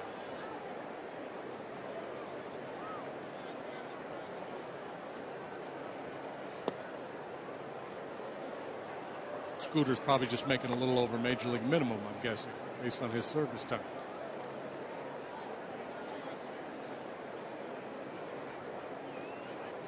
One and two. Braun on deck, so Wood would absolutely like to get Segura, and he does. With his 5th strikeout. Weeks the 2-run homer. It's 4-2 now.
Weeks trying to keep the Brewers in the ballgame. 2-run homer onto Waveland. The Cubs today slugging 2 homers, 4 doubles with a 4-2 advantage. Start something special with great leases.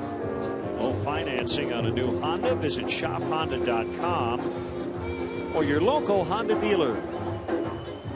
Duke Ellington. Oh, yeah.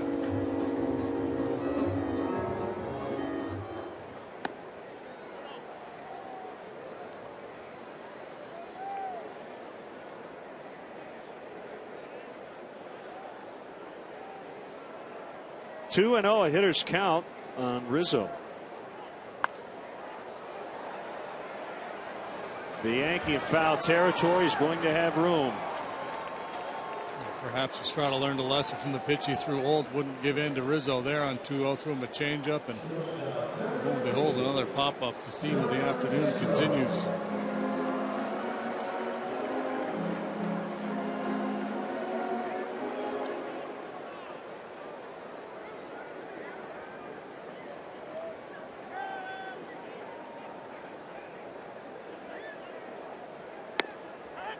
Strike called. Castro, he's flied to left, doubled, and scored.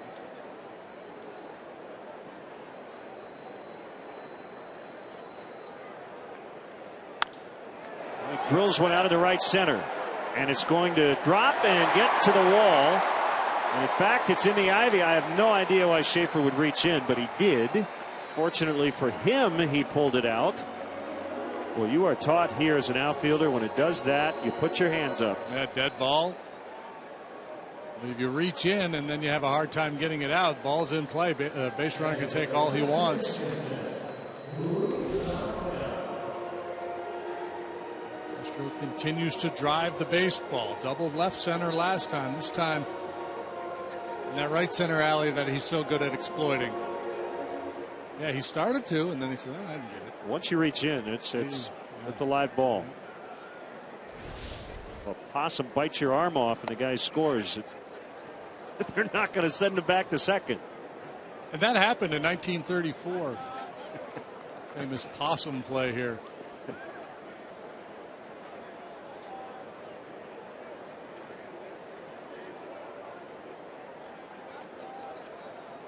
When did they introduce the ivy? 37. So it didn't happen in 34. No. I was wrong. It happened in 39. The 4 looked like a 9. Sorry.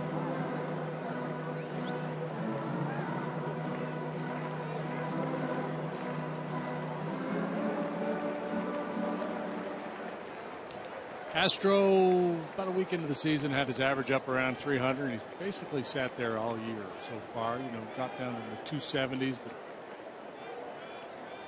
slow and steady back up. He's been very consistent. Back up over 300 now with 2 doubles this afternoon. But to me, it's not so much the batting average, it's the slugging. It's the fact that he's driving the ball way more than he did last year.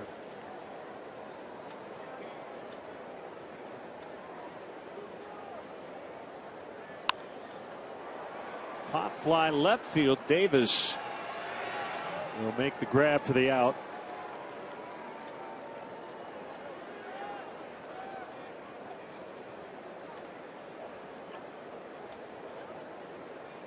Got his W shirt ready to go. Rocking that Chris Bosio facial hair.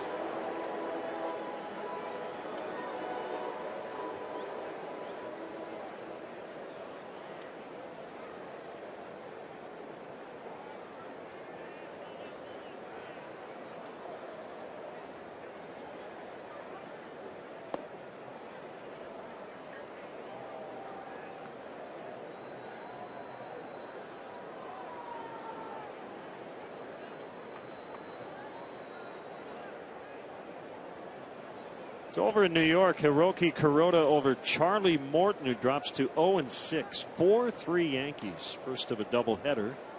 We'll go for the series sweep in game 2.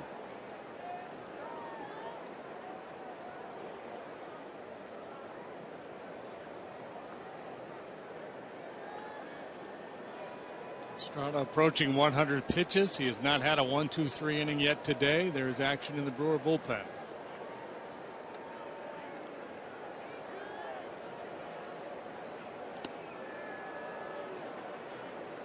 Croy able to pick that short hop pitch cleanly. It's 3-0.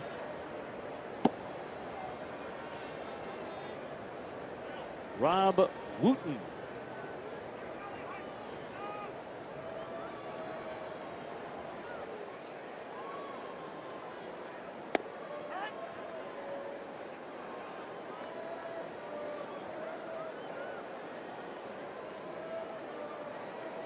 It's the definition of not giving in there. Painting the outside corner at the knees with a 3-0 changeup.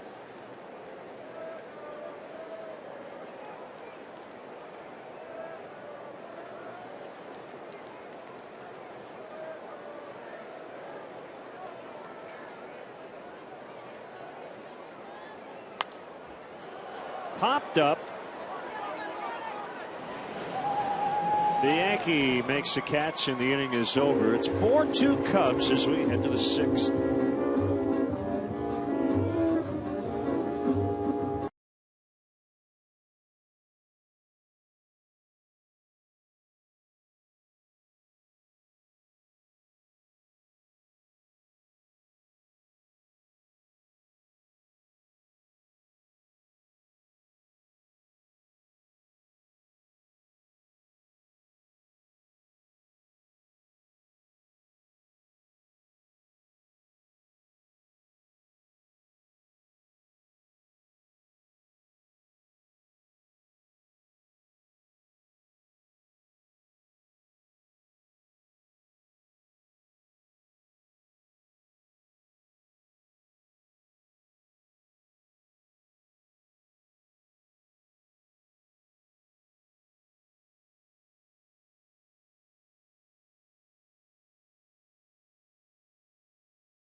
The Rooftops has premier seating for up to 200 for corporate gatherings, family reunions, and bachelor or bachelorette parties.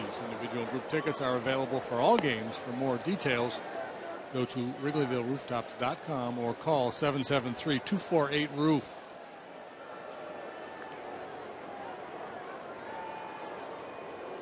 Beautiful day at the ball yard today.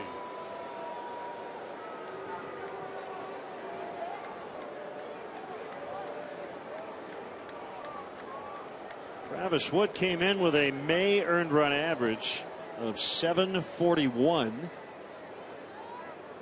There's a 4-2 lead here as he faces Ryan Braun.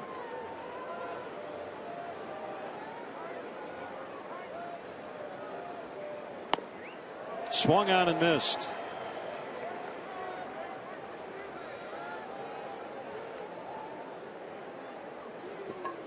Oakland pounding Cleveland 13-3 as they go to the 9th in Cleveland. A's have dominated that series 11-1 Friday, 6-2 yesterday. Oakland with a 3.5 game lead in the American League West and 15-6 on the road. Brandon Kinsler.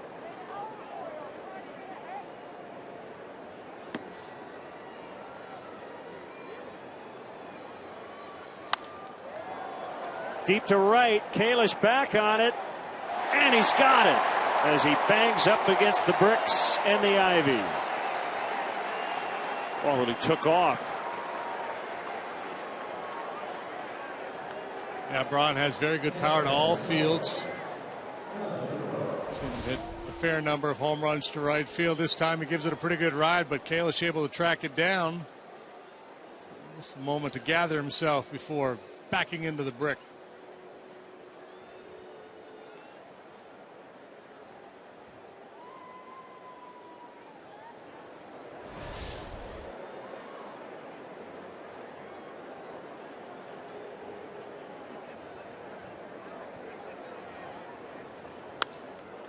Lucroy fouls.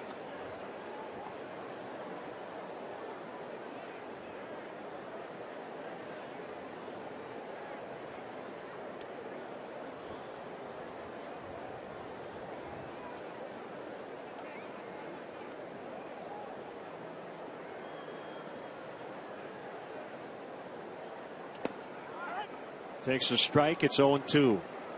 Quickly ahead of him. Tough to put him away, though, as we've found out this weekend. Yeah, he along with Braun, probably the two toughest at-bats in the Brewer lineup. When healthy, they have a lot of guys that can generate offense. Gomez, Ramirez, joining these two. But, they're different style players. Half a dozen strikeouts for Travis Wood. Hey, do you have a group looking for a great spot to enjoy sunshine, baseball, and all you can eat and drink at Wrigley Field this summer? The Budweiser patio gives you the chance to do all this in prime home run territory. Bring your best guests inside the ballpark this season. For more information and to purchase tickets, visit Cubs.com/suites.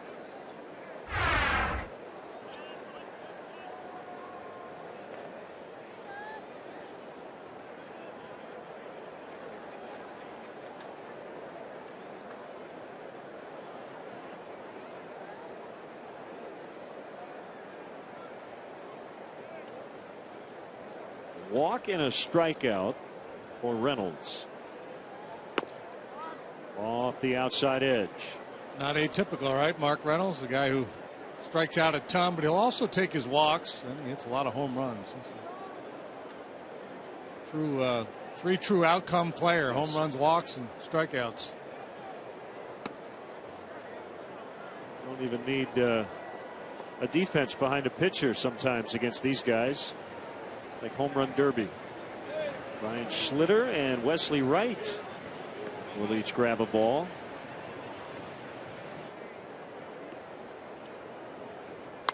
Well, he got the green light, 3-0, and he pops into right center. Kalish to end the inning. Bottom six, the Cubs lead Milwaukee 4-2.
Every out-of-market game live in true HD on over 400 devices.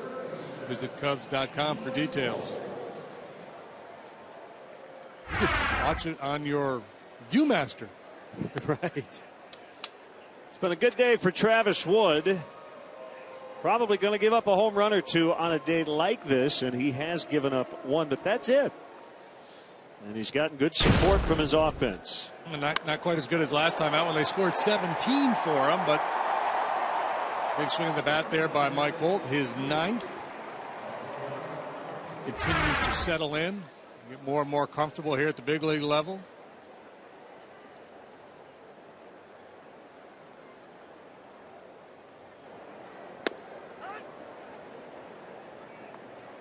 Brandon Kintzler on for the 14th time, a 1-1 with a 4.05. He's a fastball slider pitcher, occasionally a changeup. Especially to the right-handed hitters, you'll see a lot of slide balls.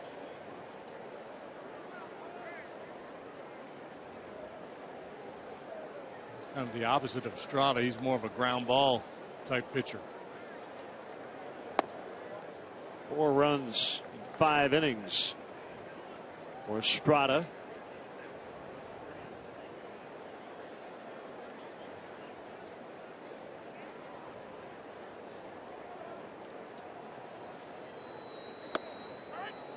Knee-high strike, 2-2.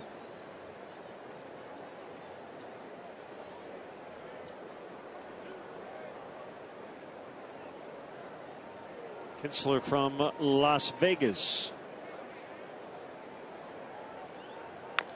Oh, look out, Mike Holt.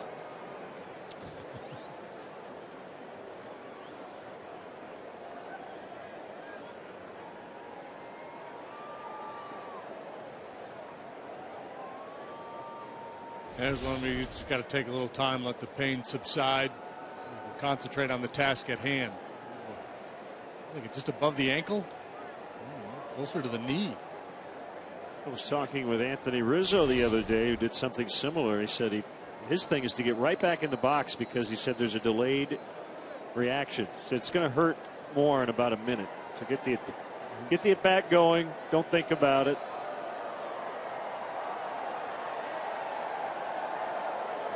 That's still barking. Kevin Bass years ago broke his leg. Todd Hollinsworth did, I think, a couple of times. Shin bone. Going right back in there is Kintzler.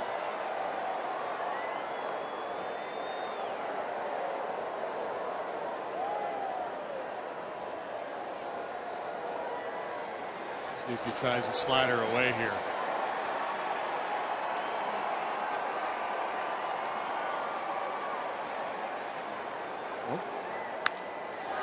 Fly ball deep again to left, and this time it's caught. Just didn't get all of it.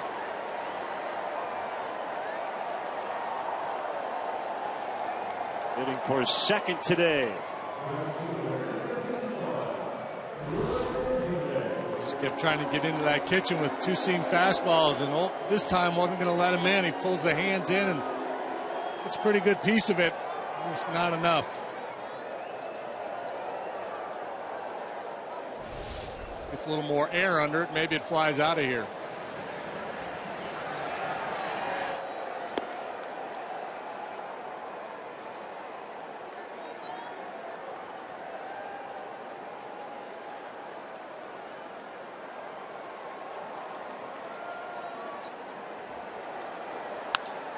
Kalish lifts to left. New pitcher, but similar results, fly balls. Yeah. Again, that's not really Kintzler's game. He's been more of a ground ball type guy. Taking a look at his leg after that foul ball. Damage assessment.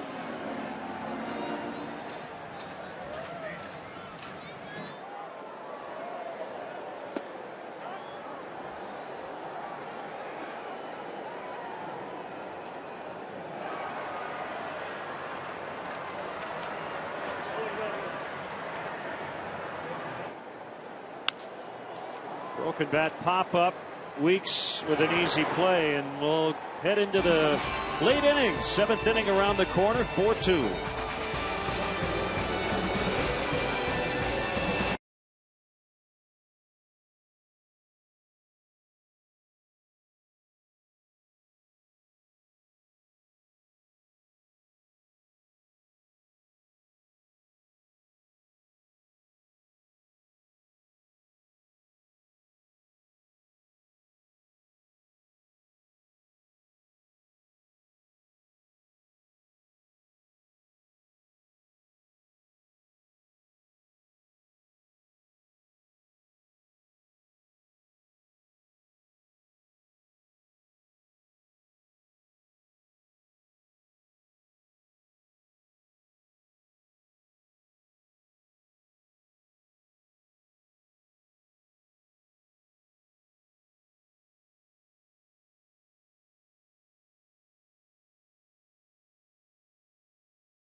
That's Dangerous by Big Data. And you can send us your Cubs selfies at hashtag WGN Cubs. We may use them in our fan canvas. Travis Wood continues on here into the 7th inning with a 4-2 lead. He'll face Chris Davis to start it.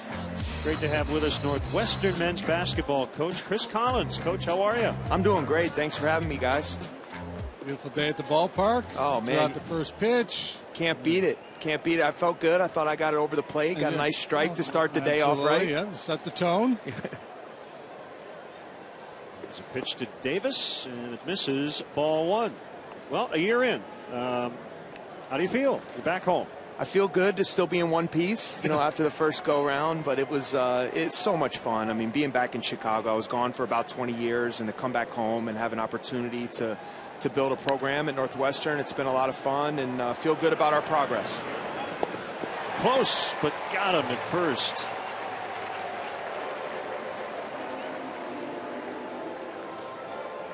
Yeah, so a rugged league, obviously. Yeah. But you guys had some high points throughout the course of the year, and I'm guessing your philosophy is just get a little bit better each year. It is. For us, we want to try to build it the right way. We played really hard. Our league is so tough, as you guys know. I mean, Wisconsin almost won the whole thing. Had 3 teams in the Elite 8, but we did well. We won 6 games in the Big Ten, had a good win in the Big Ten tournament, and I think we're on our way. The future's looking good. We'll have 5 freshmen coming in next year, so that'll be interesting to get some young guys and kind of keep building on what we've done. So I'm looking forward to our future. 1-0 on Bianchi. Here's a pitch, fouled off.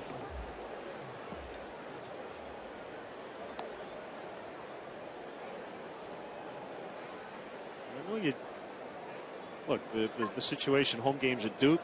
It's one of the best atmospheres in all of sports, let alone college basketball. But I know you'd love to bring that intense atmosphere to a small building here too, right? Yeah, it's very really similar. Yeah, and then part of it is we have to do our part. We have to play well, and we have to win some games and get some excitement going. But I think we can recreate some of that. We got the old school building there at Welsh Ryan, and it's going to be fun. Like, one of the exciting things for me is to kind of see it through from the ground level and see how we can build it and see what heights we can take it to. So it's been a fun challenge, and love being at Northwestern. It's a great place, a lot of good people, and people are excited about what we're trying to build. So it's been great. 2-2 the count on Bianchi. Schaefer on deck.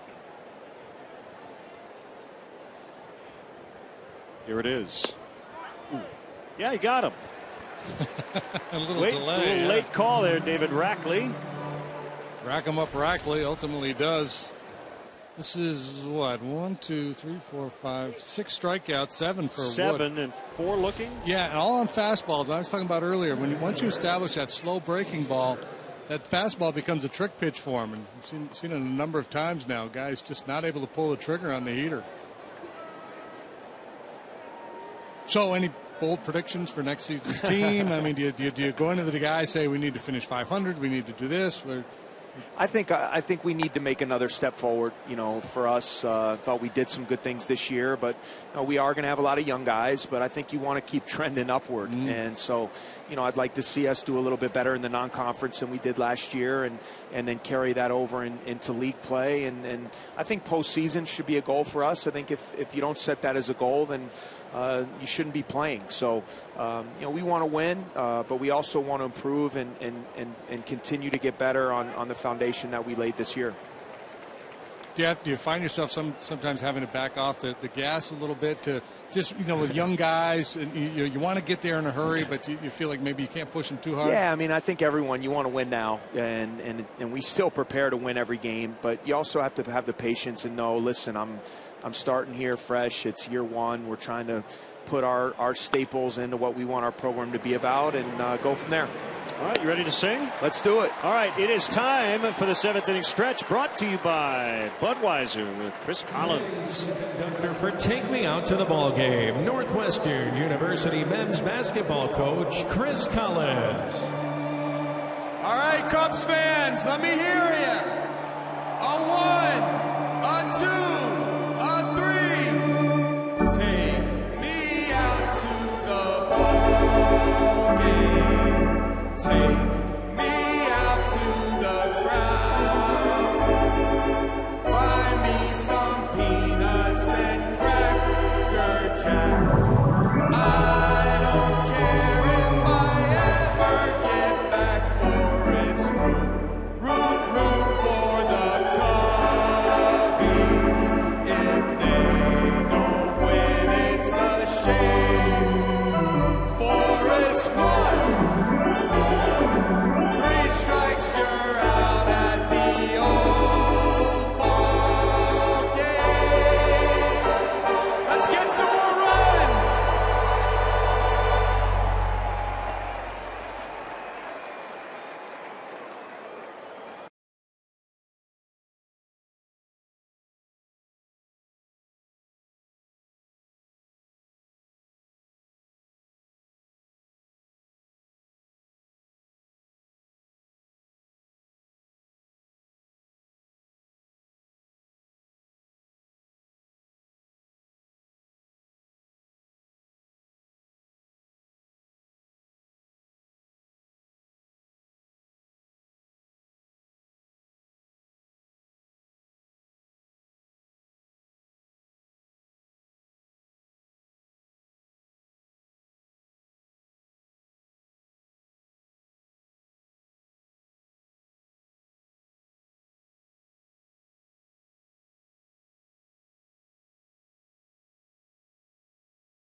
For a limited number of MasterCard Century seats for every game during this regular season, fans can use their MasterCard to purchase Upper Deck box tickets for 1914. For more info to make your purchase, it's Cubs.com/Century Seats. This is Tyler Thornburg against Emilio Bonifacio. Cubs lead 4-2. Thornburg 3-1 with a 2.37 ERA for the Brewers this year in 20 ball games. Fastball curve change. There's a good curveball right there.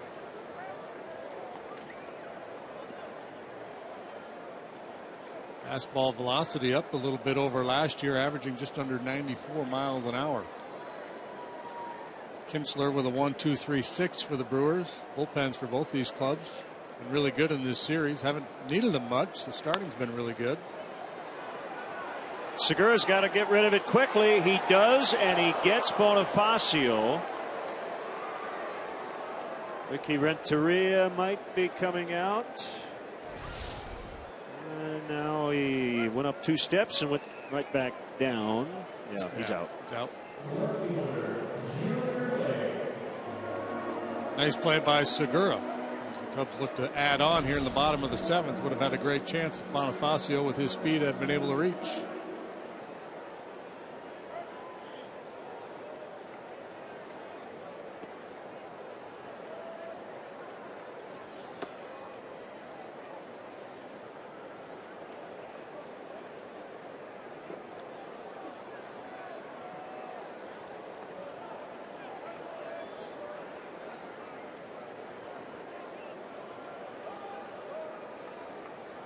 Thornburg's 1-0 late after the high heat. That's a tough pitch to not go after for a hitter. Looks awfully good. Call it the dessert tray fastball. You know it's bad for you.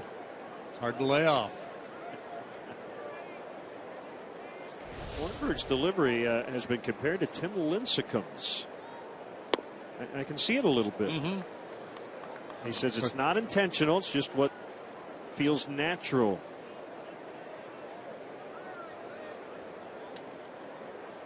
Long stride over the top. Doesn't quite have the exaggerated back bend that you saw from Lincecum. They're talking about his velocity being up a little bit over last year, and it's probably because he's been exclusively out of the pen this year. This year he made a handful of starts as well as working out of the bullpen, but strictly in relief this year. Pitchers tend to turn it loose, let it eat a little bit more when they're working an inning at a time.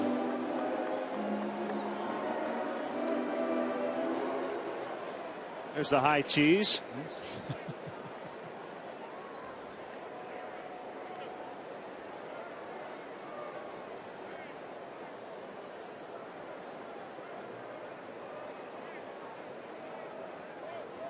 3-2 in on his hands and popped into short left for a base hit. A bloop single for Junior Lake.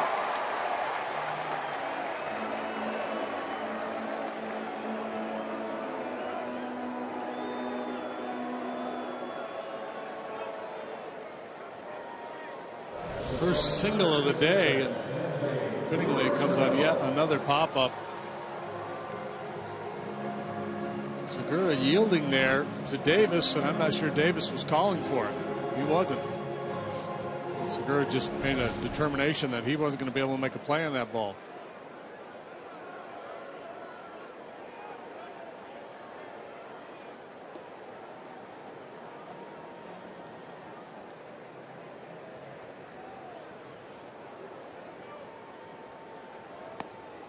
Outside, ball 1.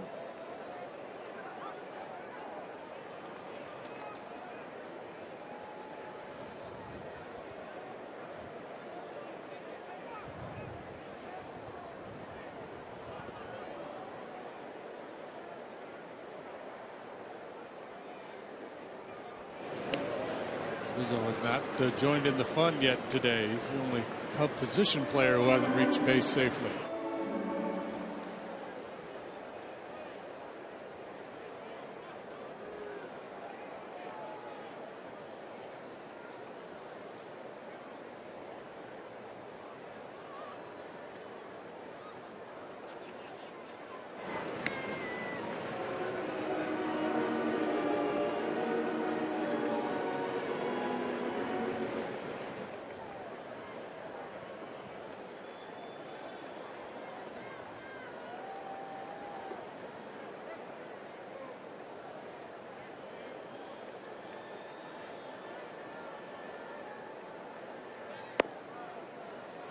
The inside, 2-0.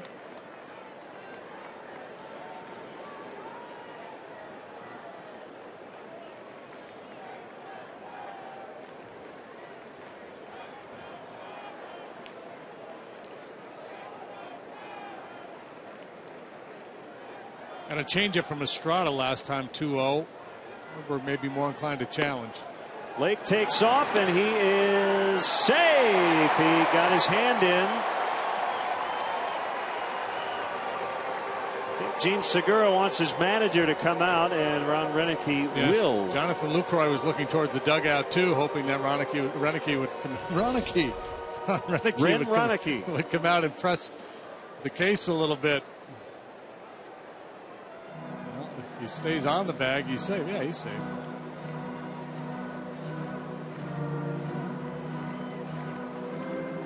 He may have been out, but it's really close. Yeah, I don't know if it looked like the ball beat him, but I don't know if the tag got down in time. It's hard to tell, right? Yeah. If I had to guess, I'd say out, but my job is not to guess, or the replay official's job's not to guess. It's got to be conclusive, and they will review it. Yeah.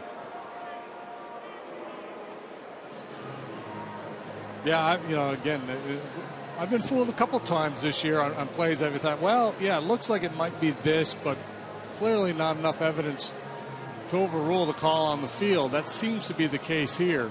But again, we've been crossed up a couple times already this year in similar circumstances.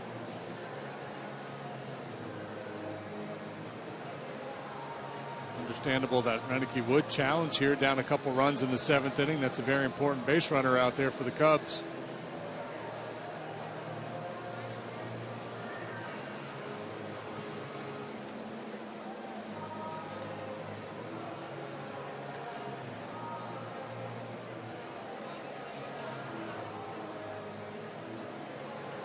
Milwaukee, the second base umpire. Brian Gorman, the crew chief, also with the headset on,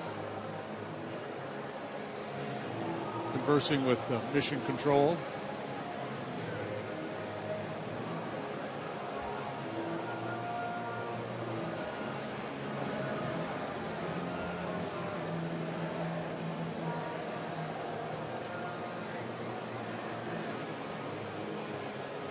What say you?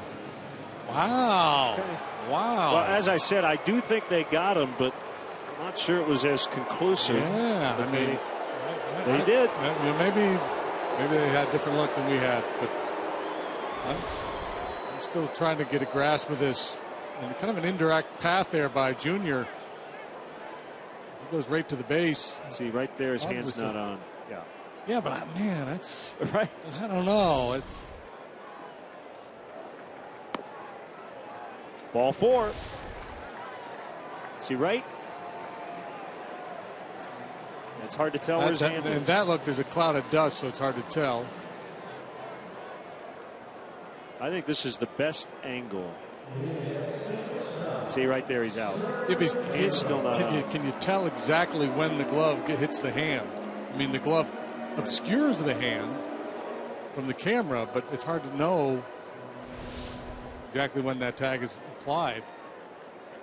Again, I mean, yeah, you're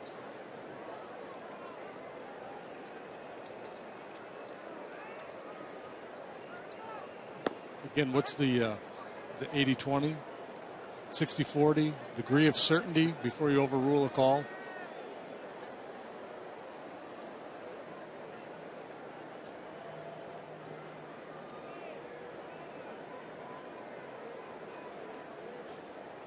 Well, replay is supposed to kind of end arguments, as Castro missed it, and Rizzo will move up on a wild pitch. But there has to be an angle that shows him out. I just can't imagine New York would have called him out without. Okay, so that's blown up. There, he's out. Yeah, that looked better there, yeah. So I guess I keep going back to the definition of clear and convincing evidence. Maybe they should change it to, what do you think in the replay booth? What do you think back in New York? What's your best guess? Instead of the clear and convincing, because that's where the gray area for me is. Yeah. I guess that last look just tells me that they did get it right. At any rate, 4-2.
Grab some buds.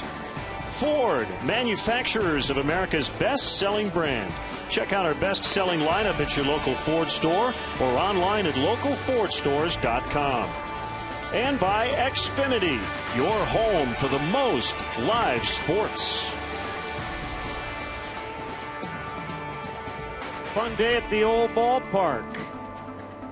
Throwback uniforms, ice cream and a helmet. What more could you want?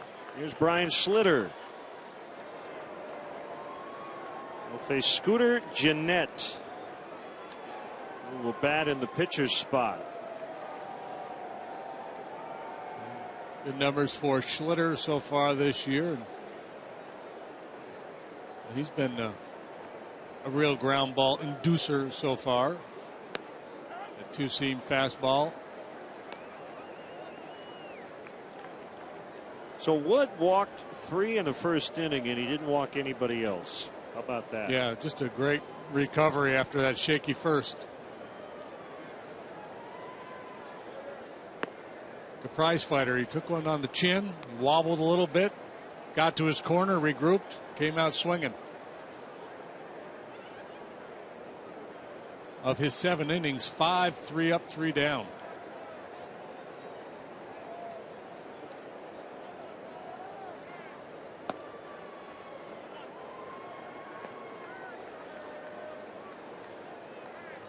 Breakdown on outs for Brian this year. He has not struck out many, just 7, but a lot of outs on the ground.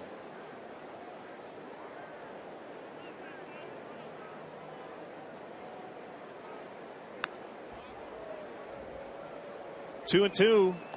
We are in the 8th. Cubs trying to lock up their second series victory of the season.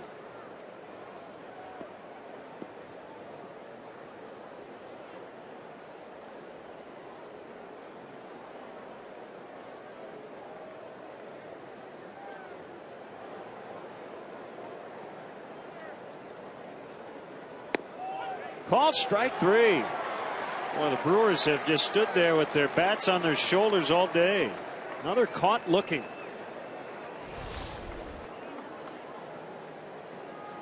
Yeah. Right around the knees, over a good chunk of the plate. Another Brewer hitter that couldn't pull the trigger.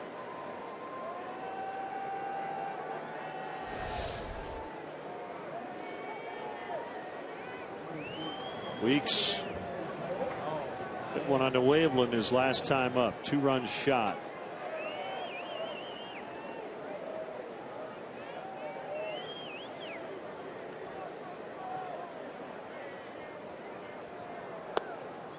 We just got our best tweet of the day. Rodney is his name.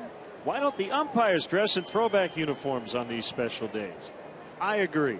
Absolutely. I think David Rackley should have the old big balloon protector. Yeah, the old school back there.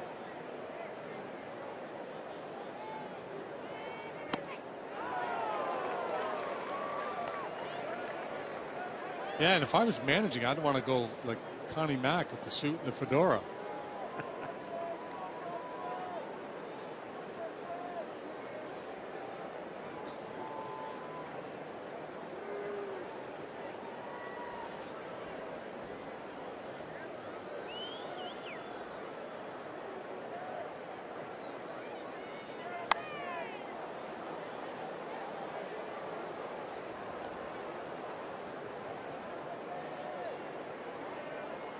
For Ricky Weeks, it's all about timing, and that seems kind of absurd to say because it's all about timing to a certain degree for every hitter. But Weeks, we talk a lot about bat extension, staying through the zone.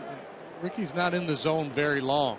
Kind of a choppy swing down. He makes a pass down through the strike zone, doesn't really stay in the zone long, so his timing has to be really spot on.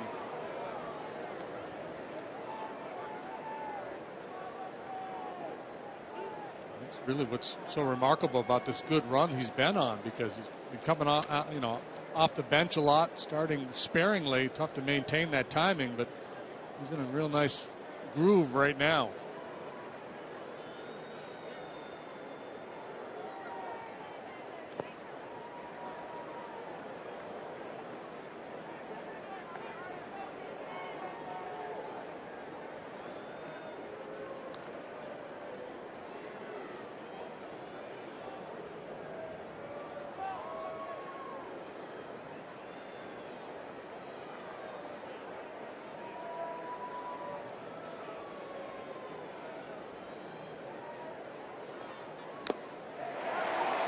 Foul tip, strike 3. Let's step aside and see what's coming up on WGN.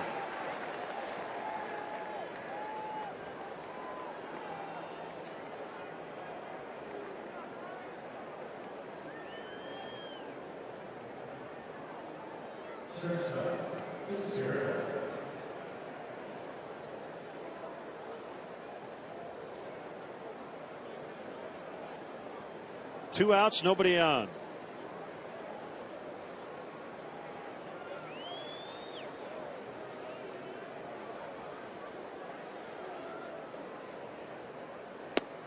Segura shows bunt, pulls it back, takes a strike.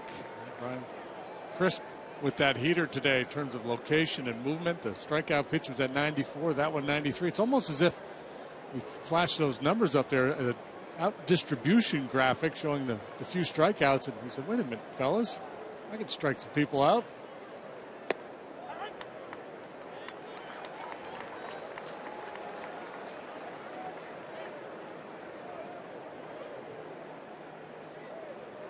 Cubs posted 14 strikeouts yesterday. Got 9 today. 14 on Friday as well.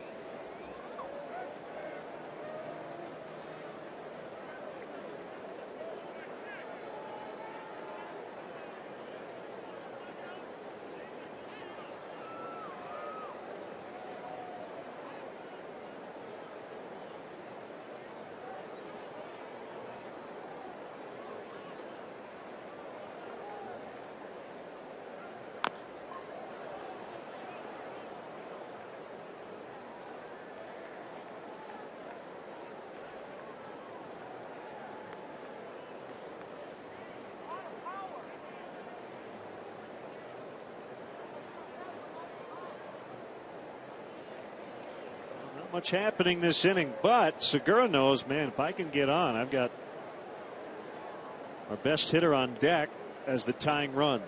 Key out here for Slitter.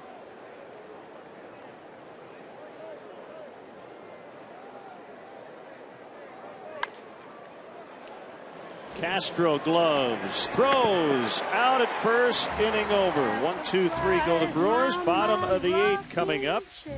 We continue to look back to the 30s. James Cagney, Gary Cooper, and W.C. Fields. See? In heaven she be.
Parts out there in the Cubs bullpen. We're not even 2 months into the season. Just about everybody's had a chance at pitching in big spots. Here's Rob Wooten with his team down 2 facing Luis Valbuena. So that shot of Wooten starting with a split finger grip. That's a cutter there. Great late movement on that pitch. Valbuena called for a swing and he's not buying it. He wants to reappeal. That doesn't happen. He continues. That's his specialty. Yeah, I like it. Why not? You know, we should, right? Yeah, I don't. You swung at it. I want to ask him. What does he think? Yeah, why can a no swing be appealed but a swing can't? I think there should be a law. I think it'd be the Valbuena rule. He crowds out. It's I bet he's done that about 6 times in the last 2 years. And he's looking over at third as if to say, now, had we appealed, what would you have called? Looking over there at Brian Gorman. And he's right. He didn't swing. The replay we had was fine. Looks like he's a little hitching his giddy up, too. I hope he didn't strain anything. He's done with those gloves.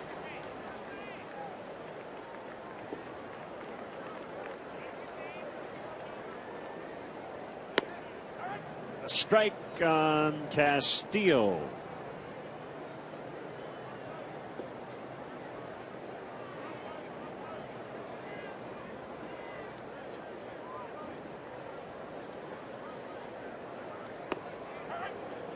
Good curve. Castillo hit a 2-run homer to get things started in the 2nd.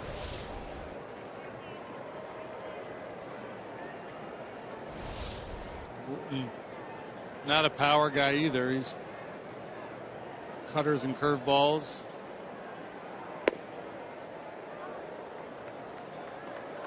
Average velocity on his fastball around 89.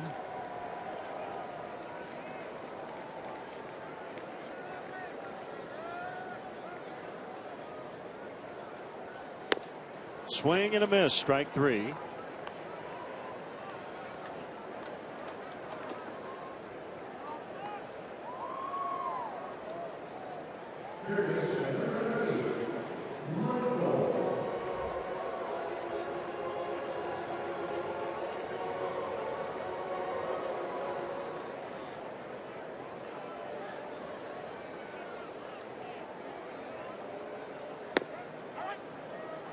Cubs won 2 of 3 against the Cardinals 2 weekends ago here at Wrigley Field. It's the only series victory to date, as they have a 2-run lead here late. Had a chance to beat the Diamondbacks 2 of 3 back in April on the birthday game, only to see Arizona get 5 in the 9th.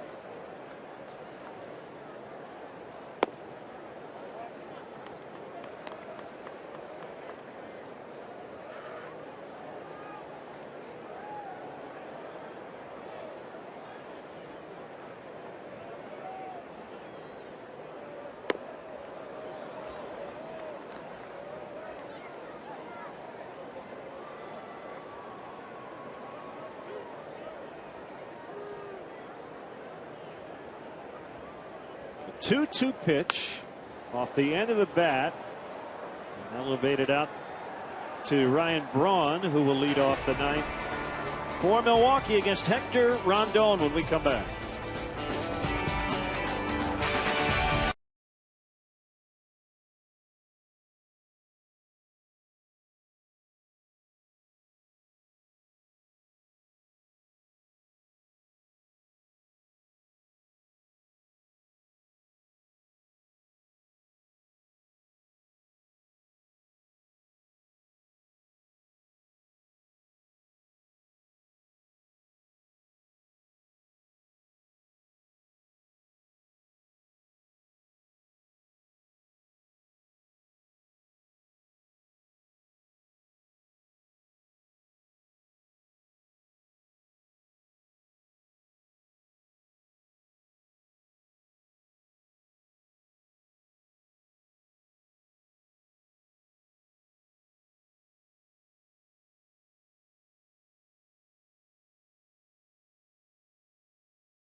Cubs baseball produced by Mark Brady. Our director is Skip Bellison. Doug Stanton, our associate producer. Executive producer is Bob Forwald. Scrobar, our stage manager in the booth. And that's Valbuena still talking about the check swing. He goes from second to third as Barney comes in to play second. Alt is out. Hector Rondon now on the mound. Picked up the save in yesterday's ball game. And a strike called on Braun. Numbers very, very good for hard throwing Hector. 22 strikeouts against 6 walks and 19 in the third innings. A whip below 1 is outstanding. That's the kind of arm where he can challenge. Not afraid to throw the ball over the heart of the plate because he can get 98 on his fastball. On right where you want him. A 2-run game leading off the inning. A guy with an Alfonso Soriano jersey making the catch. We'll see Soriano and the Yankees Tuesday night. Right here on WGN. Weak contact, a couple of pop-ups first 2 times for Braun, and then Lined one to the right last time. Pushed Ryan Kalish up against the wall. In right. Well hit out into right center. Off the wall. Whether it's a homer or a double, it doesn't really matter. It does bring up the tying run either way. So a two-base hit to start the inning. And it'll bring up Lucroy. Yeah, this we know about Braun. He can handle all kinds of pitches. Velocity doesn't bother him. This is a cut fastball, looks like. Up and out over the plate, and he's really good that way. He's one of those guys you got to do your work inside against him.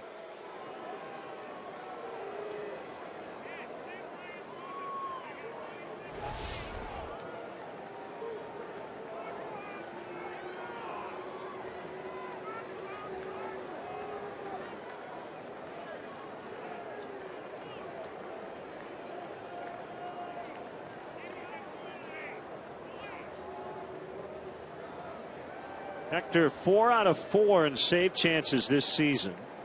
And this is the situation here. You have to remind yourself that you've got a 2-run lead. You can't start to get too fine because you have a man in scoring position.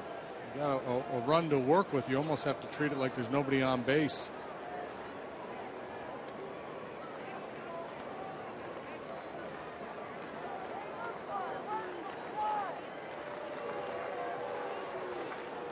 Especially with a guy like Lucroy, who's more than willing to take that walk if you nibble. Swings away and fouls.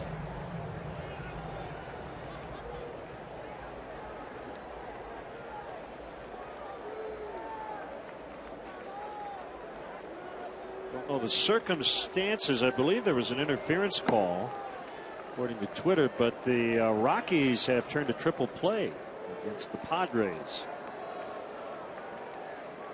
1-0 San Diego at Coors Field in the third.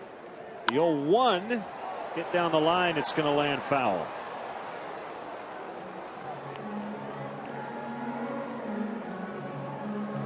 Will Smith as a just in case in the Milwaukee bullpen. They won't use any more pitchers unless they can get at least 2 runs here in this 9th inning.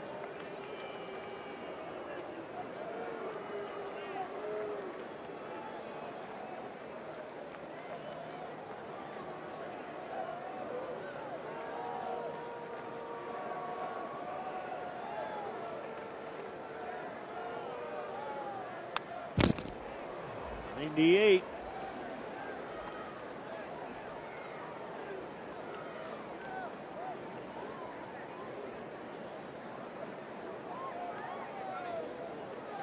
A couple dangerous guys following Lucroy. Reynolds and Davis both have plenty of power.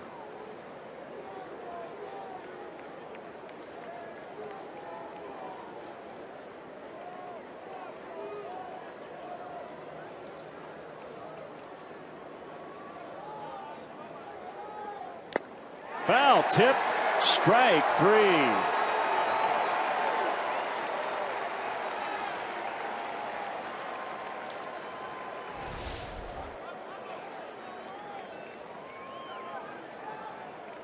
'97 with good running action, moving down and in on Lucroy, eats him up.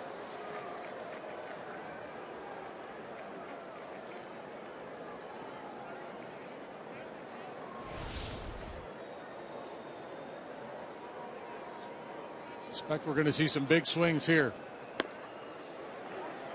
Outside on Reynolds. 97, 98. Pretty consistently here from Rondon.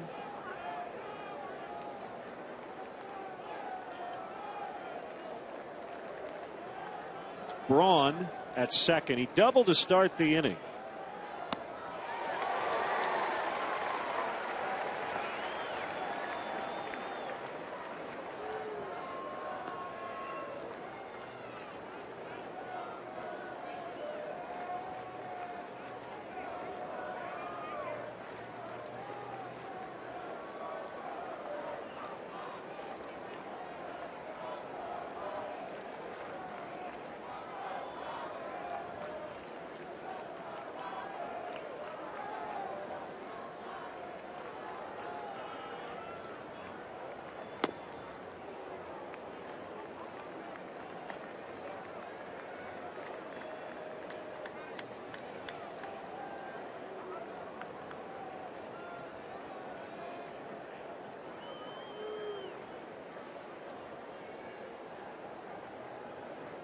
Cubs with early runs yesterday in support of Edwin Jackson, and today for Travis Wood. Swing and a miss, 2-2.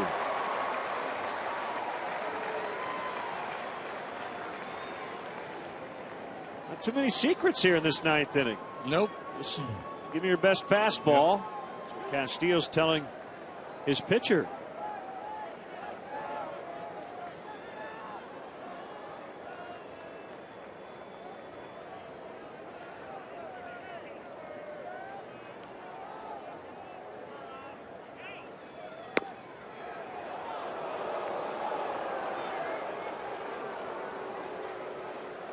Not getting careless, though, trying to execute the 2-2 pitch, shooting for the outside corner.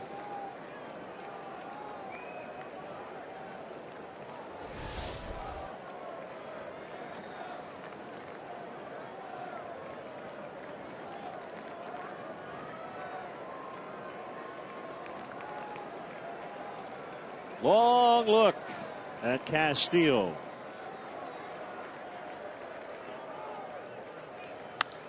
Popped up on the right side. It's Rizzo. 2 down.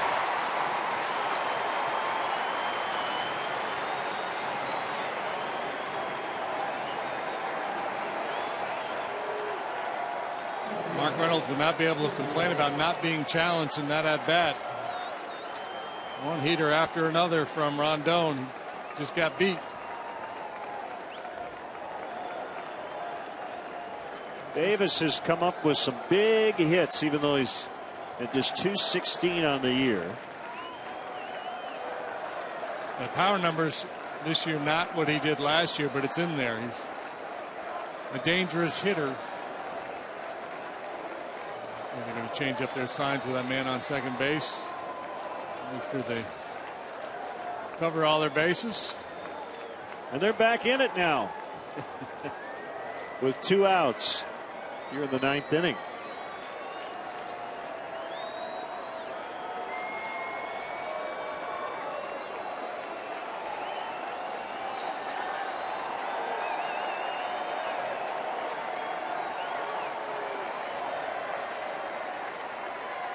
Pitch to Chris Davis.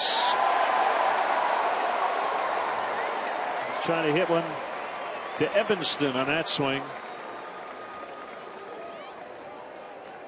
Oh, it's amazing how you see velocity late, and their swing seems to get bigger, not shorter. Yeah,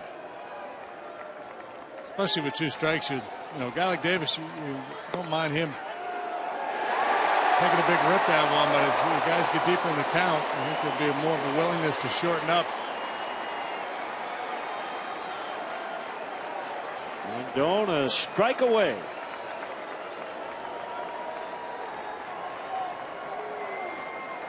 Just deep breath and execute your pitch.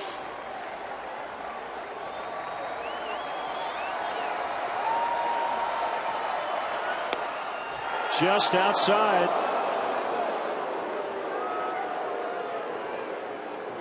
Fight that tendency, at the end of the ball game, everybody's on their feet cheering. You have the ability to throw that 98-mile-an-hour heater, and sometimes guys reach back for a little something extra and get out of their mechanics and make a mistake.